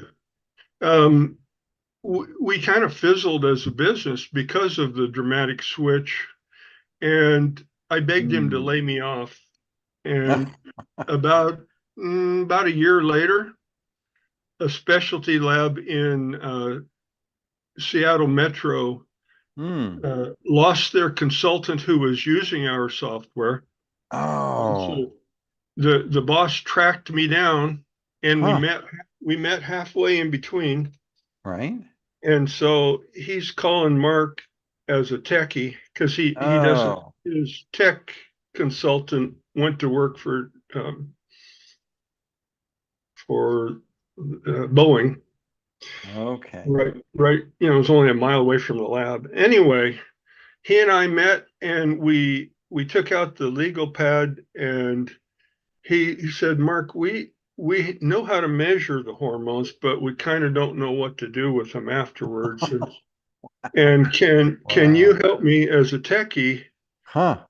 capture all the significant events of the female hormone cycle? And I said, sure, Okay. very confidently, because I knew I could. Yes. And I'm not always that confident, but I was that day. And and so we had 2 or 3 or 4 pages in a legal pad, and I brought it home and put the female hormone panel together. Oh, And wow. so we offered that in late 95. So it's Huh. that old. It's 30 years old. And Wow. there's nothing like it. And Right. we've improved it by adding pituitary hormones and Hmm. a few more graphs Mm-hmm. and over the next 2 years, he hired me as a techie, not as a biologist, but I knew the hormones because I'd been teaching it at college level. Oh, okay. And so he said, Mark, you know more than the doctors. And and to That quote hasn't him, changed. well, he was kind of getting swamped with tech support type calls. Yeah, I And he was one of said, them. well, probably so before I came on. So February of 97, he said, Mark, Okay. you're gonna start taking these now. And Oh, so that's so great. I Huh. did. So that was that long ago, Wow. pushing pushing 30 years, and the lab grew, and all the other competitors started copying us. They Hmm. they copied all the adrenal stuff, kind of, but they never could get the female hormone stuff right. As Hmm. but we're still one of a kind, and it's incredibly useful Mm, in the topic we're going to tackle over the next couple months, the fertility, because if you don't have the right significant female hormone events, your probability of success at the next uh, conception and healthy, happy baby and mom yep. Yep. is much lower unless you get Right. those things right. Right. So, Now, yeah. long story. Sorry. No, no, that's great. No, I appreciate it. I mean, I just appreciate your flexibility in filling a need, right? Because it was Well, yeah. software was a need, and then this clinical stuff was a need, and you were like, okay, I can do that, and Well, and off you went. I dropped all my software clients. See, I was writing software for big farms and containers of French fries going to the Orient and irrigation management, and the state of Washington needed help because they were sucking up baby salmon and steelhead in their irrigation suction hoses put out in the rivers. So we dealt with all that stuff. But I had to drop it. Hmm. I can only juggle 16 things at one time, so I dropped the That others. 17th one just I know puts it over the edge. Oh my. So, this topic, last week I said I was scared. That's the wrong word. Yeah. I'm feeling the emotional, spiritual weight of the whole thing because it's a burden that I'm not used to carrying. And I've taught at multiple classes at multiple universities and never felt this. Never felt this. But Now, if we can have one, go ahead. Oh, I just want to, what you're referring to is the fertility crisis. Fertility clinic. Yeah. It'll be theoretically 8 classes and starting in a couple weeks. No, but I mean the thing that's causing this emotional feeling is this fertility crisis societally, globally. Well, and even without that. Oh, okay. Okay. Because if you can help a struggling couple, right, that's otherwise happy and have a perfect home for a new baby coming up, right, and the pain they're going through, and maybe the thousands of dollars they've already spent, and all kinds of testing that's probably inappropriate. I'll have to struggle a little, maybe quite a bit, because the conventional standard approaches to fertility care really bug me. And so I'll have to kind of watch my tone. Well, I mean, folks, Mark, folks are dropping $13,000 to $20,000. Oh, easily on an IVF cycle, and that's just one shot. And then I've had patients who've done that 4 or 5 times. Exactly. And the probability of success isn't that high. 40% max. I saw that. That. So you're hovering near placebo. Yeah. Right? Because a placebo is about 30 to 40%. And here's the placebo effect, if you ask me. I mean, it is kind of my little bit warped sense of humor. As a couple, when you finally give up and buy a dog or start filling out the adoption papers, that's when you get pregnant. Yeah, you're relaxed. You do. Yeah. You do. Oh, totally. That increases your probability dramatically. Seems like. Yeah, well, that's those are the adoption conceptions. Yes. Right? So the couple, and again, my wife at the time and I, it took us 4 years, for her to conceive my son, who's now 21. But it took us 4 years for her to conceive him, because we had a couple of miscarriages before that. And that's stressful, on so many levels. And I've had so many patients where they're, where they came in with kids, that wasn't the issue, but I'm taking the history, and you've seen this countless times. And they say, Yeah. you know what? We've been at this a long time. We spent all this money. We're just going to adopt. And then they relax. And I then they know. and then they get out of sympathetic dominance. They get into parasympathetic. The reproductive, system starts I working know it. again since they're out I of know it. that hyper-vigilant fight flight. Oh, it's ovulation. Because I remember, she's peeing on the ovulation stick. Now we're going back, 23 years or whatever. And it's like, okay, let's go. And it's like, okay. All this tension is, added to the mix. And I that know. doesn't help, with it. No, we've got more tools, tech related Yes. tools, Yes. and digital calendars and Right. taking Right. your Right. temperature and your mucus Yep. and we made it pretty complicated, but in one way, I kind of chuckle Yeah. because we're all here. Yes. We don't know the struggles our parents went through. Yes. Yes. And I'm not my folks have passed away, but I never was going to ask them, why didn't you have, I'm the firstborn, why didn't you have any baby for those first 7 years? You can't quite ask them. Right. You don't know. No. And so you don't know if they struggled with fertility or you just don't know. And well, and if they did, it wasn't anything like today. no, I'll just no. give folks some stats here. This is a real issue, and I'm so glad that we're going to be addressing this in quite a bit of detail very soon. But even the World Homicide Organization admits that 1 in 6 are affected globally by fertility. It's much higher in the U.S. It's gotta be. It's gotta be. It's massive. So in the global stats are pretty intense. And 6 to 21% with PCOS, that's largely insulin resistance, tons of endometriosis. And then they have what's being called spermageddon, which is this, male sperm counts are now, the average American male sperm count is subfertile, meaning below 40 million.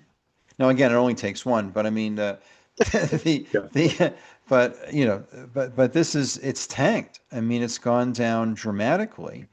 It's less than half of what it was in the 70s. So we were average 100 million. This is 50 years ago, 1973, roughly. And now, and this is 2018. So now it's below 40 million.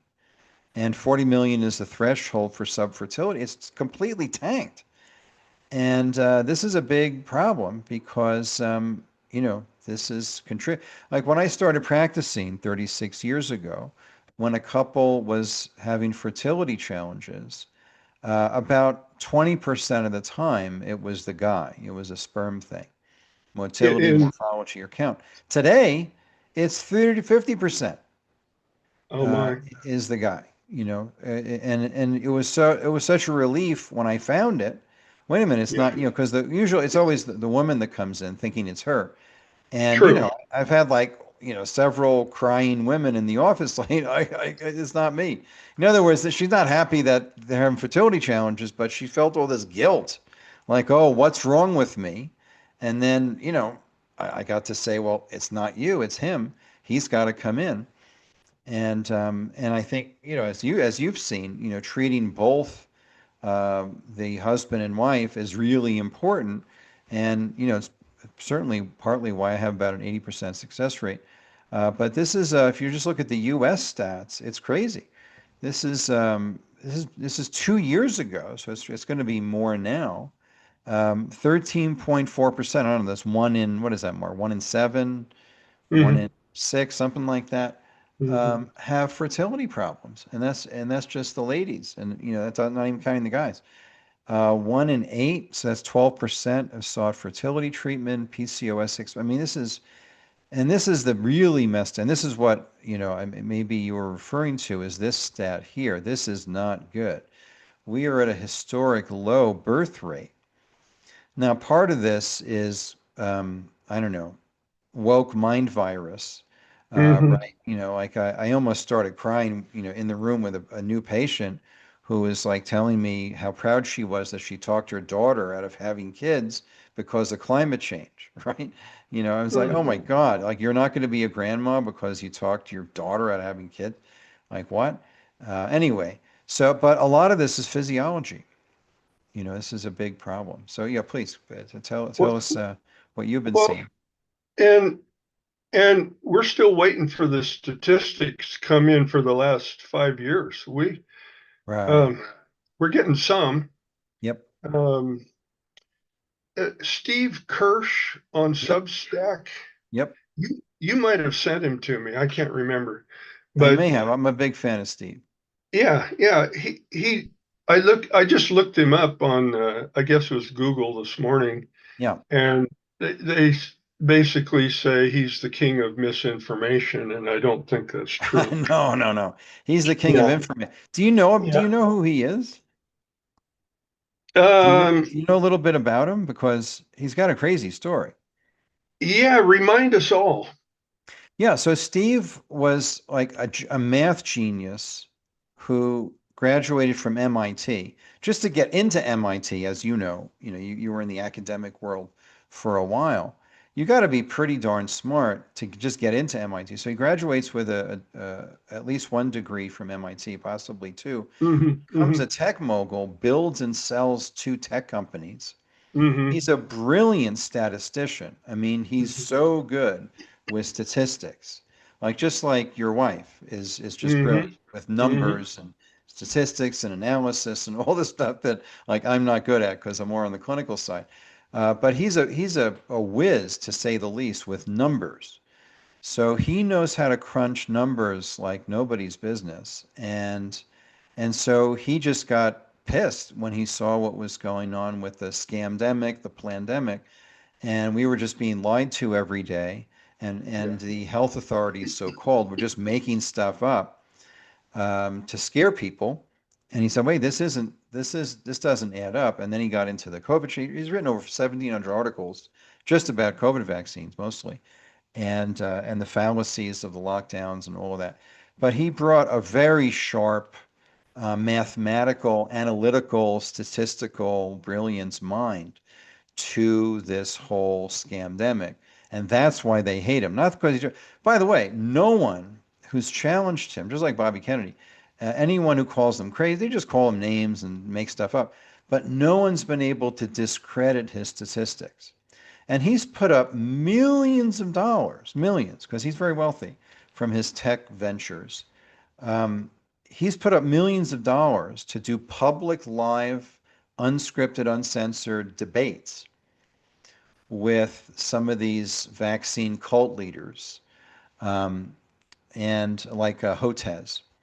Millions of dollars. He's like, I'm putting up seven figures to go live with you, mano a mano, on stage live to the world. No scripts, no editing. We're just, going to take questions from the audience and go at it. And they wouldn't take him up on it. Why?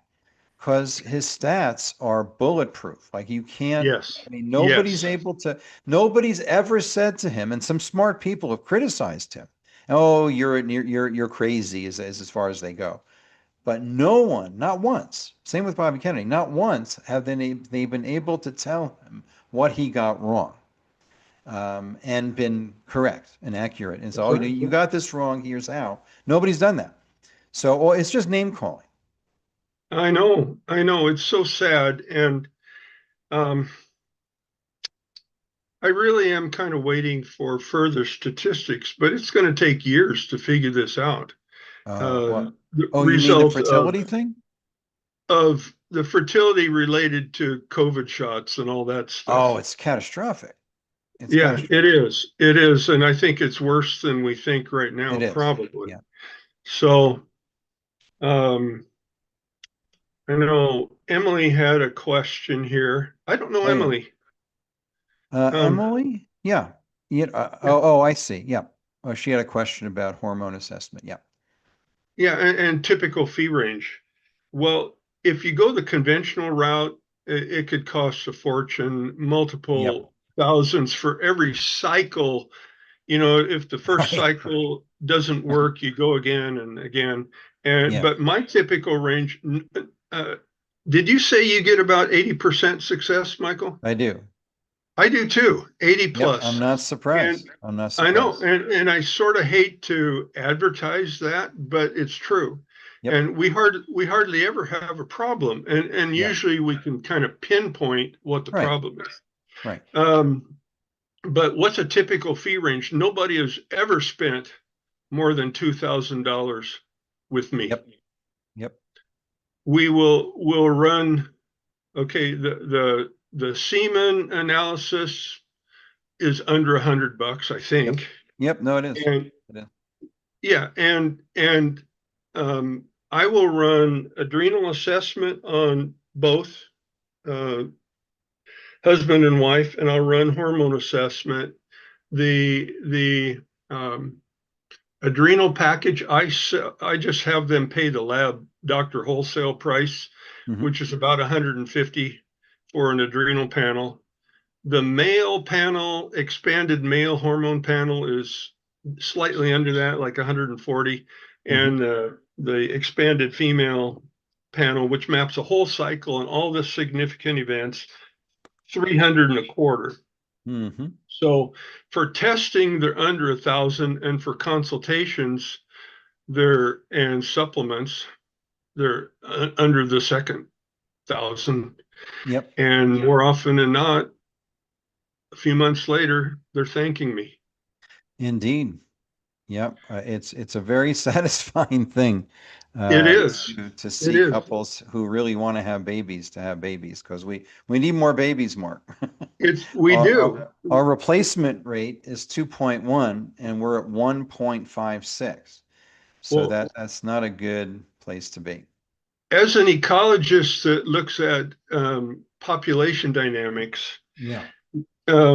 if we have the typical wildlife population, every Right. woman, every female has to produce one female to reproductive age to have a stable population. Oh, okay. So when That they makes say sense. 2 point something, they're assuming one girl, one boy, sort of. Oh, okay. Okay. And so that's about the line, because a few of them don't, not too many, but a few of them don't live and reproduce. So, Right.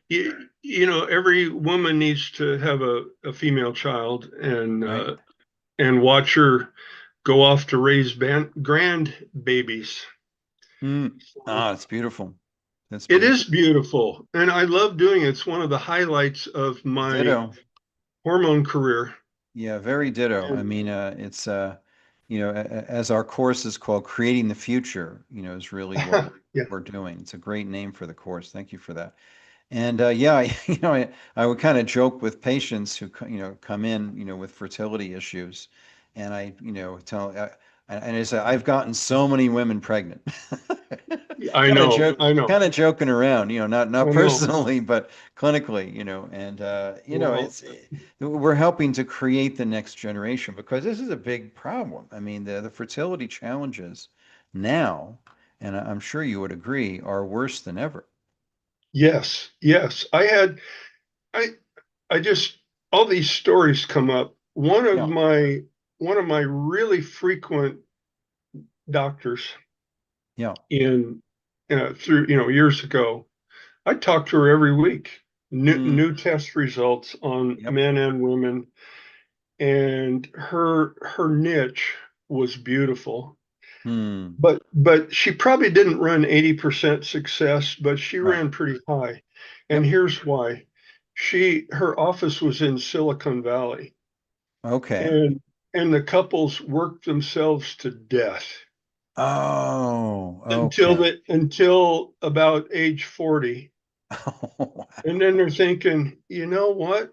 We have put so much time into our careers. Yes. Maybe we should have a baby. Right. They're finally Right. getting to that stage. And so that was a tough one.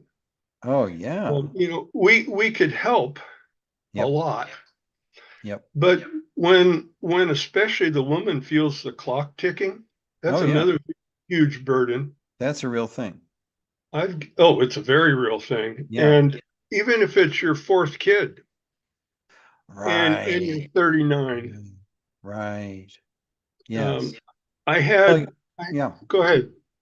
Well, the my wife at the time, she was an elite runner, Oh, and that'll do it. right, and so for many years she was on this elite corporate sponsored women's running team in Manhattan.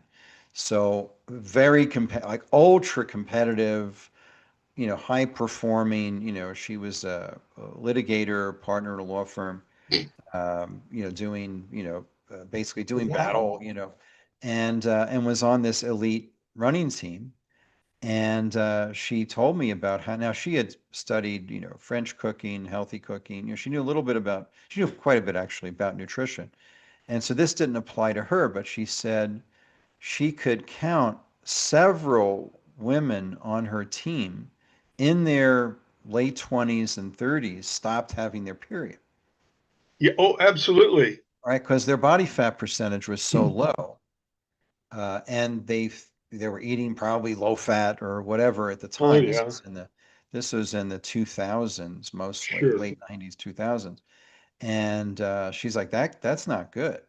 Like you're absolutely right. That's just not a good thing to do. But you compound that with this sympathetic dominant, fight, flight, stress response all the time, never really dropping into a parasympathetic reproductive state. And it's not a great recipe for fertility. This is before No, COVID shots. no. And um, this is a real bunny trail, but all through college, I I've always been on the slim side, not as much these days, but not bad. And Yeah. all through college, I could not float in the pool.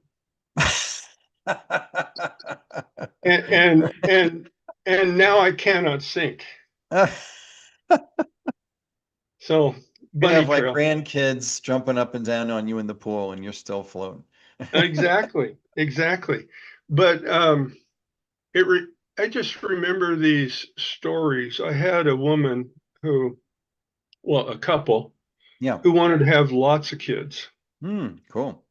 And yeah, and they were a lovely couple with a big family already, 4 or 5 kids. Oh, wow. And then she kept having, of course, she's 2 years older every time. Yeah. And I don't remember her age, but let's say she was 40 after 4 kids or 5 kids. Yep. Yep. And now she miscarries every time. Oh, wow. And talk about pain and for the whole family, and Hmm. take such a toll to Yes. be pregnant for a few months, and It then sure does. yeah. And so back then I didn't think about curbing the uterine autoantibodies, which I think about now. Oh, okay. But I wish I had known that back then. And I don't Sure. remember the end of the story. I just remember I helped her and him. Yep. But the most of the focus was on her female cycle. Sure. And then I've got trauma stories. I've had, people that get in car wrecks and their female cycle is not the same Yes. as it Yeah. used to be. Right. Shock. And then I had other traumas, just stories. Yep. One, a royal princess Hmm. got raped by one of the royal princes, Oh, no. so the story goes. Yep. And her female cycle was never the same. Oh, And, wow. and I just think it's the built-in intelligence sometimes Yep. that the body says, I do not want to get maybe quote Yeah. unquote raped again, or Sure. Sure. I do not want to be around a man, or Something if I shuts am, down. I do not want to get pregnant. That's right. So there's this subtle things going on, and I've got somebody else that her first child, um, he was in the birth canal head first, but his arm was over his head like Oh, this, oh, and it sure. took Sure. forever to get to deliver. Yep. And so the trauma of that, I think, is playing a further role in future fertility, even though her hormones look pretty good. But also her doctor, in my opinion, greatly overdosed her. Oh, okay. Through time, and he's a great doctor. He just doesn't know hormones. Sure. Yeah, he thought, Most well, don't. here's this 30-some-year-old that is having a little bit of PMS maybe, but mostly just wants a healthy cycle. Yeah. And so he thought, well, without measuring anything, let's put her on progesterone every day. Let's dump some hormones in there. Every day. Oh, wow. All that is like artificial birth control, because you're telling your brain that she's already pregnant. Yes. So I don't give cycling women hormones, or it would be an absolute rare case. Yep. Yeah. Right. I agree with you. Wow. There's so many stories. You and I've been practicing roughly. Yeah. You're official. I'm sort of like a consulting scientist. Sure. But helping people nonetheless. And we've got all these things, and some of them make great stories, and you get people. You don't want just a story, you want a success. And the course is geared for practitioners, but most of the people on the call today, or when they view the archive, on this Mondays with Michael, probably are not practitioners, but a couple of them might want personal help, or they might have a friend or family member. That's very common. That's right. I've got a sister who really wants to have a baby, or whatever. Right. And so you might, even though the course is geared for practitioners, there will be tons of information that could be applicable to a patient. Right. Well, and you have a way, Mark, of making things understandable. And you get into some pretty technical stuff in terms of physiology and hormone assessment, but it's never, so wildly unknowable or incomprehensible. You make it clear. You make it easy to understand, even for a non-practitioner. And as Mark Anderson taught me years ago, he said this was I was about to speak at Back to School for Doctors, and he said, "Remember, Michael, when you're speaking to the public, make it simple. Keep it simple." Exactly. When you're speaking to practitioners, make it more simple. Oh yeah. It's a great line. It's just classic Mark, but what he was saying, don't assume that, if you get really super technical, that they're going to be able to follow you. You can teach them technical stuff, but make it understandable. And you have a great way of doing that. Well, thank you. I was speaking at a Rotary meeting one day, and maybe 100 business people in there. And I said, talking about menopause or whatever. And I said, do we have any chiropractors in the audience? And a couple guys raised their hand. I said, okay, I'll go slower. It's kind of like,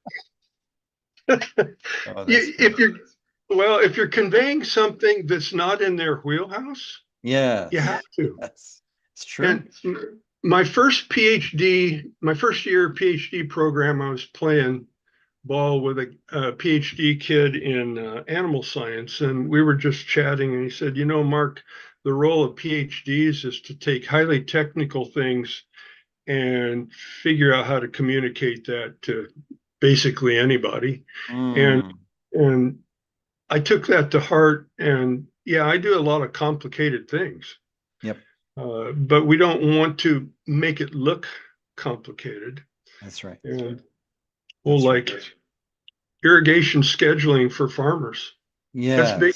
We live in the desert, so that's a huge variable in their annual budget, because they pay for these center pivots and all the electricity. And if you overdo it, you spend a lot of money. And if you underdo it, the plants don't do well. So things like that.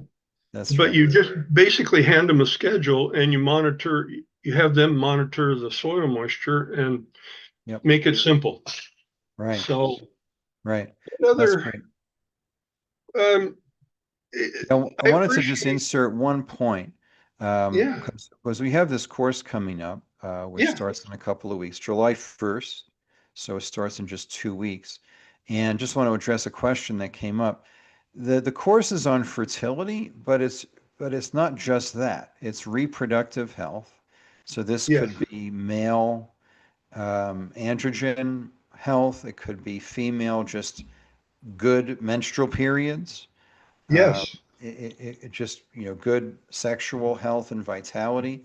It's a fertility course, but it's bigger than that because it's addressing everything related to the reproductive and sexual health area, and just general vitality. So what you're going to learn in this course is beyond just fertility. It's also things that would apply to anyone who wants to just have an optimal reproductive health and sexual vitality, and if there are any issues, regardless of if it's you're not, even if you're not trying to have a baby, this is going to be very practical and applicable. well, it is. And you're probably responding to Emily's question, is the Yeah, assessment only for fertility? No, it's right. not. In fact, uh, of my, I don't know, somewhere between 35,000 and 50,000 female hormone Hmm. people I've helped, Yeah, yeah, yeah. probably 1% maybe fertility. Hmm. So it's symptoms, general female health, and of course men too. But Yes. um, we look at. I won't do a hormone case testing unless I do adrenal testing because we live Right. basically in the 21st century, Right. uh, Right. and Right. that's our body knows that we need to survive, and Yes. often to survive the stresses of life, our systems, built-in systems, rob the steroids required for Right. healthy hormones, That's right. hormonal systems. And it's a whole symphony. It's Yep. brain, adrenals, thyroid, gonads. Um, we'll look at as big a picture as we can Yep. with certainly some focus on fertility. Right. I'll even include um, I'll at least mention pluck because we should be eating organ meat if we want to have Yep. hormone success. That's right. That's right. Yeah.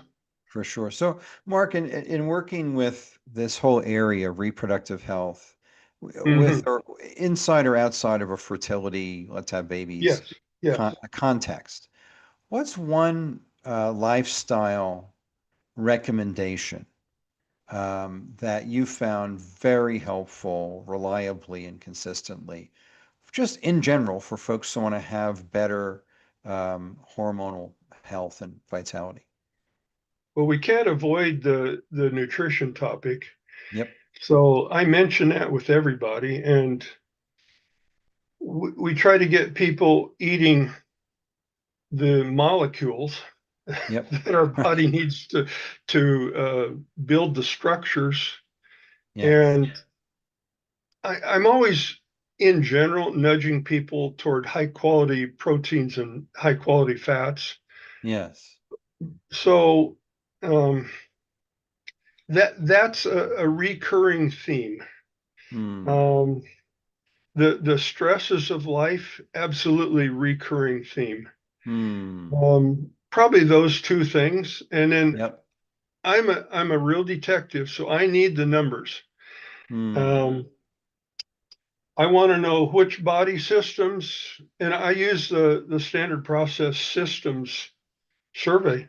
Yep. It tells me which of 14 body systems are calling for help the loudest. And then if we're looking at the detail, that's like high altitude view.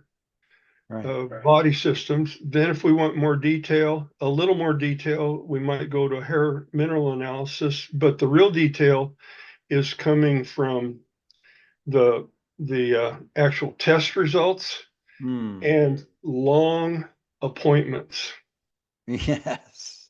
Yes. because you cannot run people through an assembly line. That's right. I get to know my people. I know everything that they're willing to share, and they're like they're kind of like family members by the end. Yes. Yes. Yeah. So maybe that's the three biggies: stress, nutrition, and long appointments. Mm-hmm. That's great. And so, what types of imbalances are you tending to see, at least a lot of the time, with reproductive health cases? And this could be hormonally related, Mm-hmm. Mm-hmm. erectile dysfunction, just Mm-hmm. male androgen depletion, in Mm-hmm. addition to infertility, uh, female menstrual issues. What are some common, when you're doing the assessment, what often shows up that is at least part of the picture? Really, really frequently, I don't get as many men come through. Right, Um, right. and some of them, their wife was a patient and then sort of arm Drag them wrestled. in. Yeah, exactly. And he's not real on board. So Sure. let's not count those. Yes. But I've done so many male assessments along with adrenal stress management, and Yes. most of them, low T or low testosterone clinics are, to me, just money makers, and they spring up everywhere. And if we solve the stress, the accumulated stress and the current stress for men, most of their quote unquote low T things resolved a great Yep. a great deal. So in my book, it's about 90% stress management and 10% androgens and whatnot. In women, one of the very common things is poor communication between brain and ovaries. So it could be stress. Yep. And in some, it really is very often stress. But I think these conventional measure FSH and LH one day, Yes. guessing at which day to measure Right. Right. is ridiculous, because those pituitary hormones change every day. And measuring FSH and LH, Right. more LH on day 21, Hmm. that's ridiculous, because again, it's changing every day. And if you've got a woman with hormone issues, Right. she's probably not peaking on day 21 as often as not. Yes. She's peaking her progesterone and LH, the pituitary hormone called luteinizing hormone. Yes. It's often sluggish. Right. And so she's running late, according to the 14-day textbook. Right. Right. Yeah, it's very common. Poor communication. So when Ilias, the lab boss, added 7 samples of pituitary hormones, page 3 of our output, but Yes. perhaps nobody else does. But we measure pituitary hormones in 7 samples against the ovarian hormones to find out how they're communicating. And that is really illuminating. Very, Yes, very well, often. I'd say at least half the time. Well, let's just flesh that a little bit more. So just a quick basic physiology. The hypothalamus, which sits above the endocrine system, regulates the pituitary, the master gland of the endocrine system. And then they sort of wait for feedback to say, well, how much hormone is present at a tissue level, at a cellular level, so the hypothalamus knows what to tell the pituitary to make more of. And so that whole thing. Yeah, go ahead. The hypothalamus is like the thermostat in the hallway. Yes, yes. This this time of year, when the house warms up, the hypothalamus thermostat says, "Oh, we need to do something." So it nudges the pituitary to release the appropriate pituitary hormones Yes. that not only go to the ovaries, if we're talking women, but the pituitary regulates thyroid and adrenals and other things too. So Right. it's that, and then when the ovary outputs the appropriate hormone, the tissues respond, Right. but the message getting back to the hypothalamus for tomorrow, let's say, is being returned in the blood. So if the Right. hypothalamus determines that, oh, the levels are sufficient, I don't need to nudge the pituitary any more than I am. And so when we run into hormone overdoses, which are very, very common, and there's hardly anybody talking about that. Yes.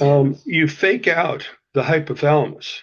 In fact, that's how birth control, the hormonal birth control things often work, is they send a message to the hypothalamus, don't initiate the next ovarian cycle. Right.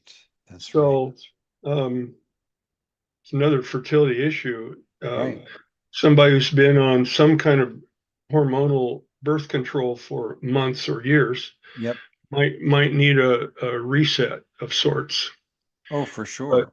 But like when that woman's good doctor, he just was a little ignorant, was putting her on progesterone every day. Right. It was sending signals to the hypothalamus that, oh, she has plenty of progesterone all the time. Maybe she's pregnant. Oh. It wasn't a huge amount, but it was like Doesn't take a enough lot. it was confused the whole system. Wow. You're asking me wonderful questions, Michael, things that so to speak, I eat for breakfast because I've been at this a long time. It is. Well, I hope you don't mind. I call you Hormone Yoda, like the wise master of the endocrine system. I've learned so much from you.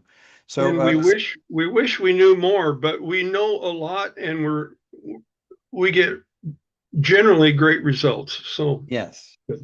Yep. So, Mark, tell us what folks are going to learn. Again, I appreciate your emphasis that this isn't just for practice, oriented to practitioners, but not only for practitioners. And it's true of all of our courses. They're typically oriented to a clinician audience. So there's enough meat in there on the bone, or organ meat. There's enough liver and heart in the mix, organ meat there to improve patient care. And at least in our school, across all of our courses, we have non-practitioner folks who are just health-conscious people who want to take better care of themselves and their families. So just give folks a little idea of what they're going to learn in the course that starts in 2 weeks. I'm going to start out. I'm going to lay the foundation. Yep. I don't know if that will take all that long, but I'm going to start with, beyond that, I'm going to start with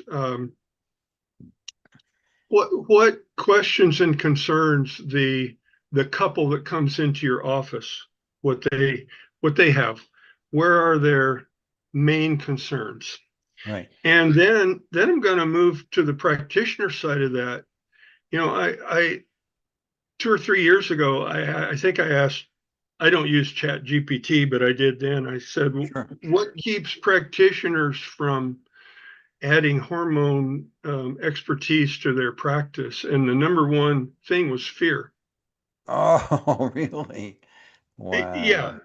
Assuming Chat GPT had a good handle. Yes. That. But I realized it's a big commitment. Yep. Unless you're just in it to make money, you tell everybody you're functional and you do bioidentical hormones, and then you don't monitor well and you overdose everybody. So I will go from concerns of the patients coming in to concerns of the practitioner. Is this in my scope? Hmm. You know, every state and every license, they have to consider that. And what I do is telehealth, and some of them can do that, and some have to see the patient face to face maybe once, and Yes. then they can do telehealth. So can you add, you know, they wonder, can they advertise this and all that kind of stuff? And how complicated is it? What kind of prognosis can I give? And how much is this going to cost? And Right. we're moving completely away from conventional approach. Right. And then I'll move into the actual biology, Yep. because you know, it's not what drug can I use to force multiple ovulations, Right. and what do I do with fertilized embryos Yep. after the one I keep. That's All right. those ethical concerns. And then, but how do I get the female body to work well? How do I get her husband's body to work well? So we're looking at the biology, you know, which systems, which organs, which tissues produce and respond to each hormone. Right. And then my practitioners that sign up, I want you ordering tests right now so that we can Yep. go through those in the last couple of sessions. So I will do multiple case studies. I've got years of case studies, and I will turn this into as much of a dialogue Yep. scenario as I can. My wife encourages me to do that. Yes. Bringing people in, I'm going to bring people in early, first or second session. I'm going to ask, what's your story? Have you had fertility, a story of your own or your patients or your family? Tell us a little bit about that without really revealing too much individual off limits information. Yep. That's right. Yeah. So hopefully, and hopefully I'll have current cases to go through, Right. and I'll have my case studies from almost 30 years, and we'll look at the elements of what makes a healthy cycle. And we wrote the program thinking reproduction, Yep. but you don't. It can be symptom issues and all that too. Right. We want healthy female cycles for year after year after year. That's right. And then you'll come in toward the end. You're so much stronger on protocols. I get the concepts, you get the heavy artillery, and I appreciate that. And you'll be able to wrap up and fill in the gaps. Sure. Sure. So that's the essence. That's the essence great. of 8 weeks. Yep. That's excellent. So, folks, this course starts in just 2 weeks. If you want to build on what Marcus shared today, which are just very important keys to the picture, like some basic foundational things, stress, diet, organ meats, all the good things, and get more into details, please join us for the course. We have a massive early bird tuition discount going this week until Friday. And on top of that, you get a discount for attending today, and for our podcast viewers of MWM 10, MWM 10, on top of the early bird. So it's a very inexpensive course. Register this week for Creating the Future, a natural functional approach to fertility with Dr. Mark Rhodes and myself.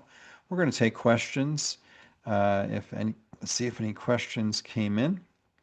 And if you do have questions for Dr. Rhodes, don't be shy. Just jump in there.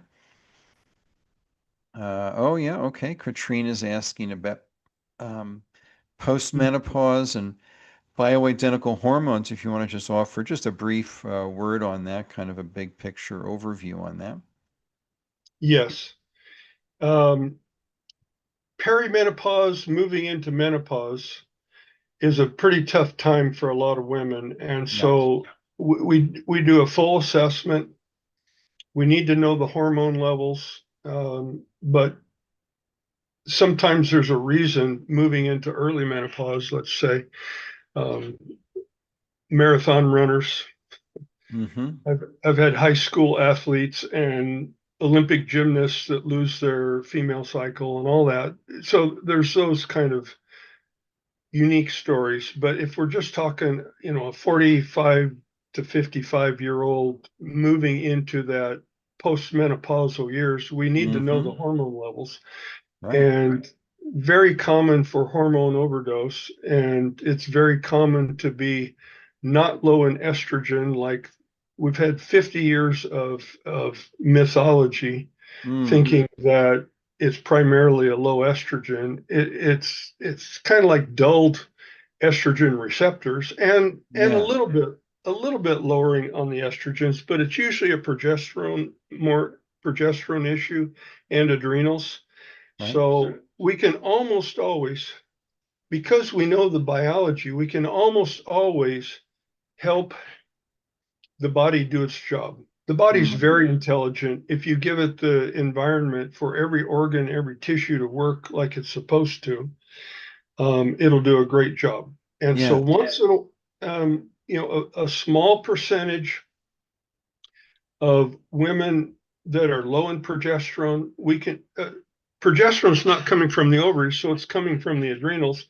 We Yeah. can get enough adrenal support and thyroid support and whole body support for that progesterone to come up to close to where I want it. Now, I contradict my own self. I hardly ever use hormones, but about the only time I ever do is I give a tiny bit of progesterone to postmenopausal women who we just cannot seem to get her body to do it all on her own. And like one of the biggest success patterns is getting her on your iodine protocol and mine are very similar. We get and almost everybody's deficient. So we get them on an iodine protocol and all of a sudden a whole bunch of things start working better. And the most of the women who finally produce enough progesterone from the adrenals are actually on the iodine protocol. Okay. Yep. That's excellent. Good answer. Thank you. That's great. Let's see. Let me emphasize one thing. Most of the clinics out there are going to overdose you on the bioidenticals when you're in that stage of life, and they won't monitor well. Yep. That's right. That's right. Excellent. Well, we're going to take just last call for questions for Dr. Mark Rhodes. We will look forward to seeing you. And please, if you have practitioners, couples, folks with just general hormone issues, please recommend them to the course. And by the way, if you go to our homepage at michaelgator.com, you can become a course affiliate and recommend any of our courses. And we will send you a referral thank you fee for recommending our courses to others. So don't be shy about that too. Help us to co-create the new culture of nature first, drugs last. That's really the philosophy that we're going to be talking about in this course, but also in all 70 of our courses. That's our general philosophy. Again, drugs aren't bad. They're just massively overused, and there is a natural solution at least 95% of the time. If you have any of our courses you want to recommend, please do. And please join us for Creating the Future. Again, this is for practitioners and the health conscious public, and not necessarily just about fertility issues, just about overall wellness, vitality, hormone balance, and sexual and reproductive health. So very good. Just checking our watch page there, Mark. And I think, While you're doing that, I don't mind at all anybody here contacting me. Yep, you've got Dr. Rhodes' website right in the chat. I put that a couple of times in the chat. He's put his email and phone in there. Please feel free to contact Dr. Mark Rhodes with any questions you have. He is very wonderful and helpful with folks who have specific questions and concerns. Okay, well, excellent. Mark, thank you so much, my friend. So good to be collaborating with you again on this course. I know we're going to help a lot of people and help to create a new future. Well, if we can get our doctors Yes. really buying into this approach, Yes. they're just multiplying our efforts, That's and right. and it's not just solving migraine headaches or PMS. It's bringing Right. a happy, healthy family, a new baby, or something along those lines. It's significant, and Yes. it's our pleasure. Yep. That's excellent. Good. Dr. Mark Rhodes, thank you for being awesome and for bringing so much great wisdom and experience into a much needed area of human health. Thank you, my You're friend. welcome. And thank you everyone for attending today. Wonderful show. Thanks for hanging in there. We are shaping up to have a pretty incredible Happy Birthday America 250th anniversary of our wonderful country. In 3 weeks, we're starting to get we got our first confirmation today, a confirmed guest. We're going to have a whole panel of patriotic panelists who will be joining us. We just got our first confirmation from none other than Lee Merritt. Has just got her confirmation just a few minutes ago. She confirmed that she'll be part of our panel for that patriotic celebration in 3 weeks on July 6th. It's going to be a special show, one of a kind, because we're only going to be alive for one 250th anniversary celebration for July 4th. This will be a couple of days later. We're having a big party over here on July 4th, a classic American barbecue, and that's going to be great. We're going to have pluck seasonings everywhere, and that's going to be great on all of our grilled everything. And so anyway, if you're in Colorado, please join us for that, or if you want to come visit.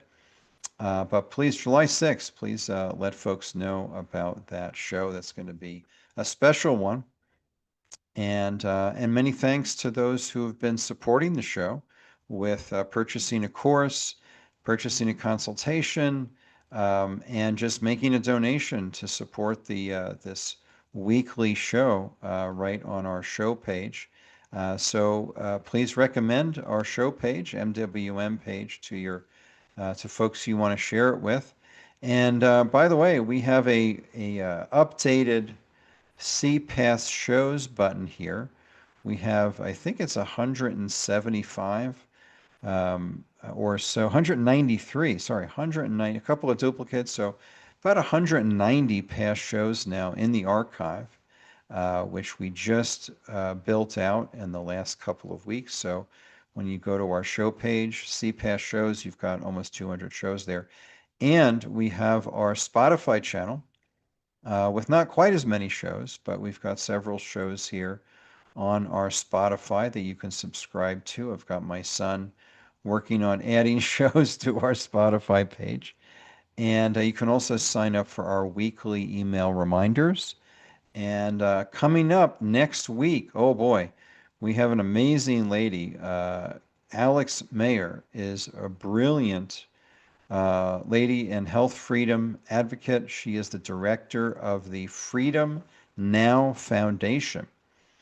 And we're going to be doing something a little different next week, a little bit off-piste for does relate to health freedom though, because our subjects here, natural health and health freedom.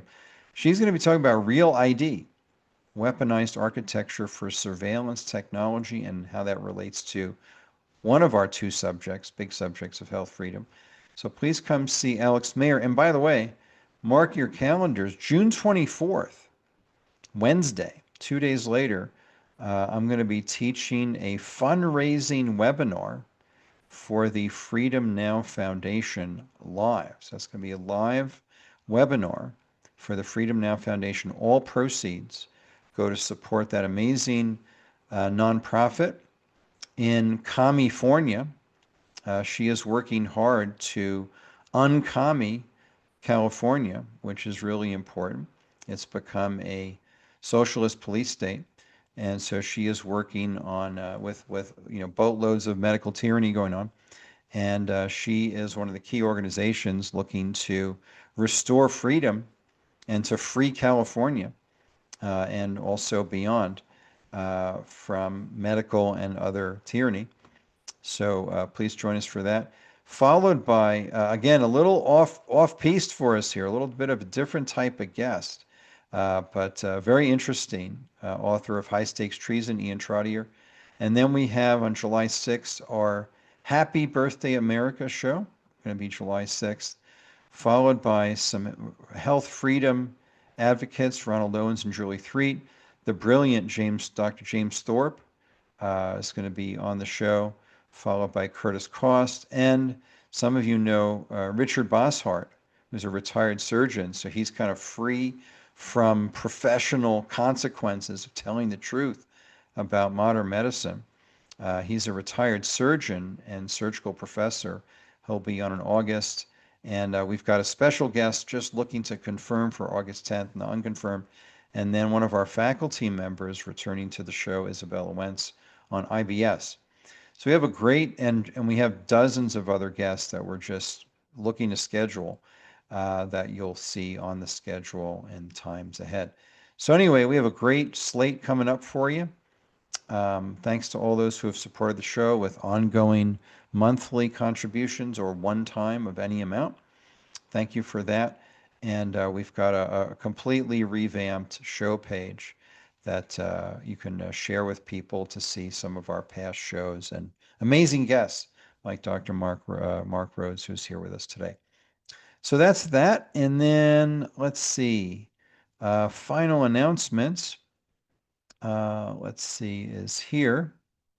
If you are a practitioner and haven't yet taken our functional medicine program, please consider that. It's an amazing board certification program in natural functional medicine at cliniciansmastermind.com. Happy to just have a call with you, myself, to see if it's a good fit for you and your practice. And we do business, clinical, and self-development training as part of that, leading to 2 certifications in natural functional medicine and the ability to sit for 2 additional board exams in nutrition and natural medicine. So you can theoretically come out of one program with 4 certifications, which is pretty remarkable.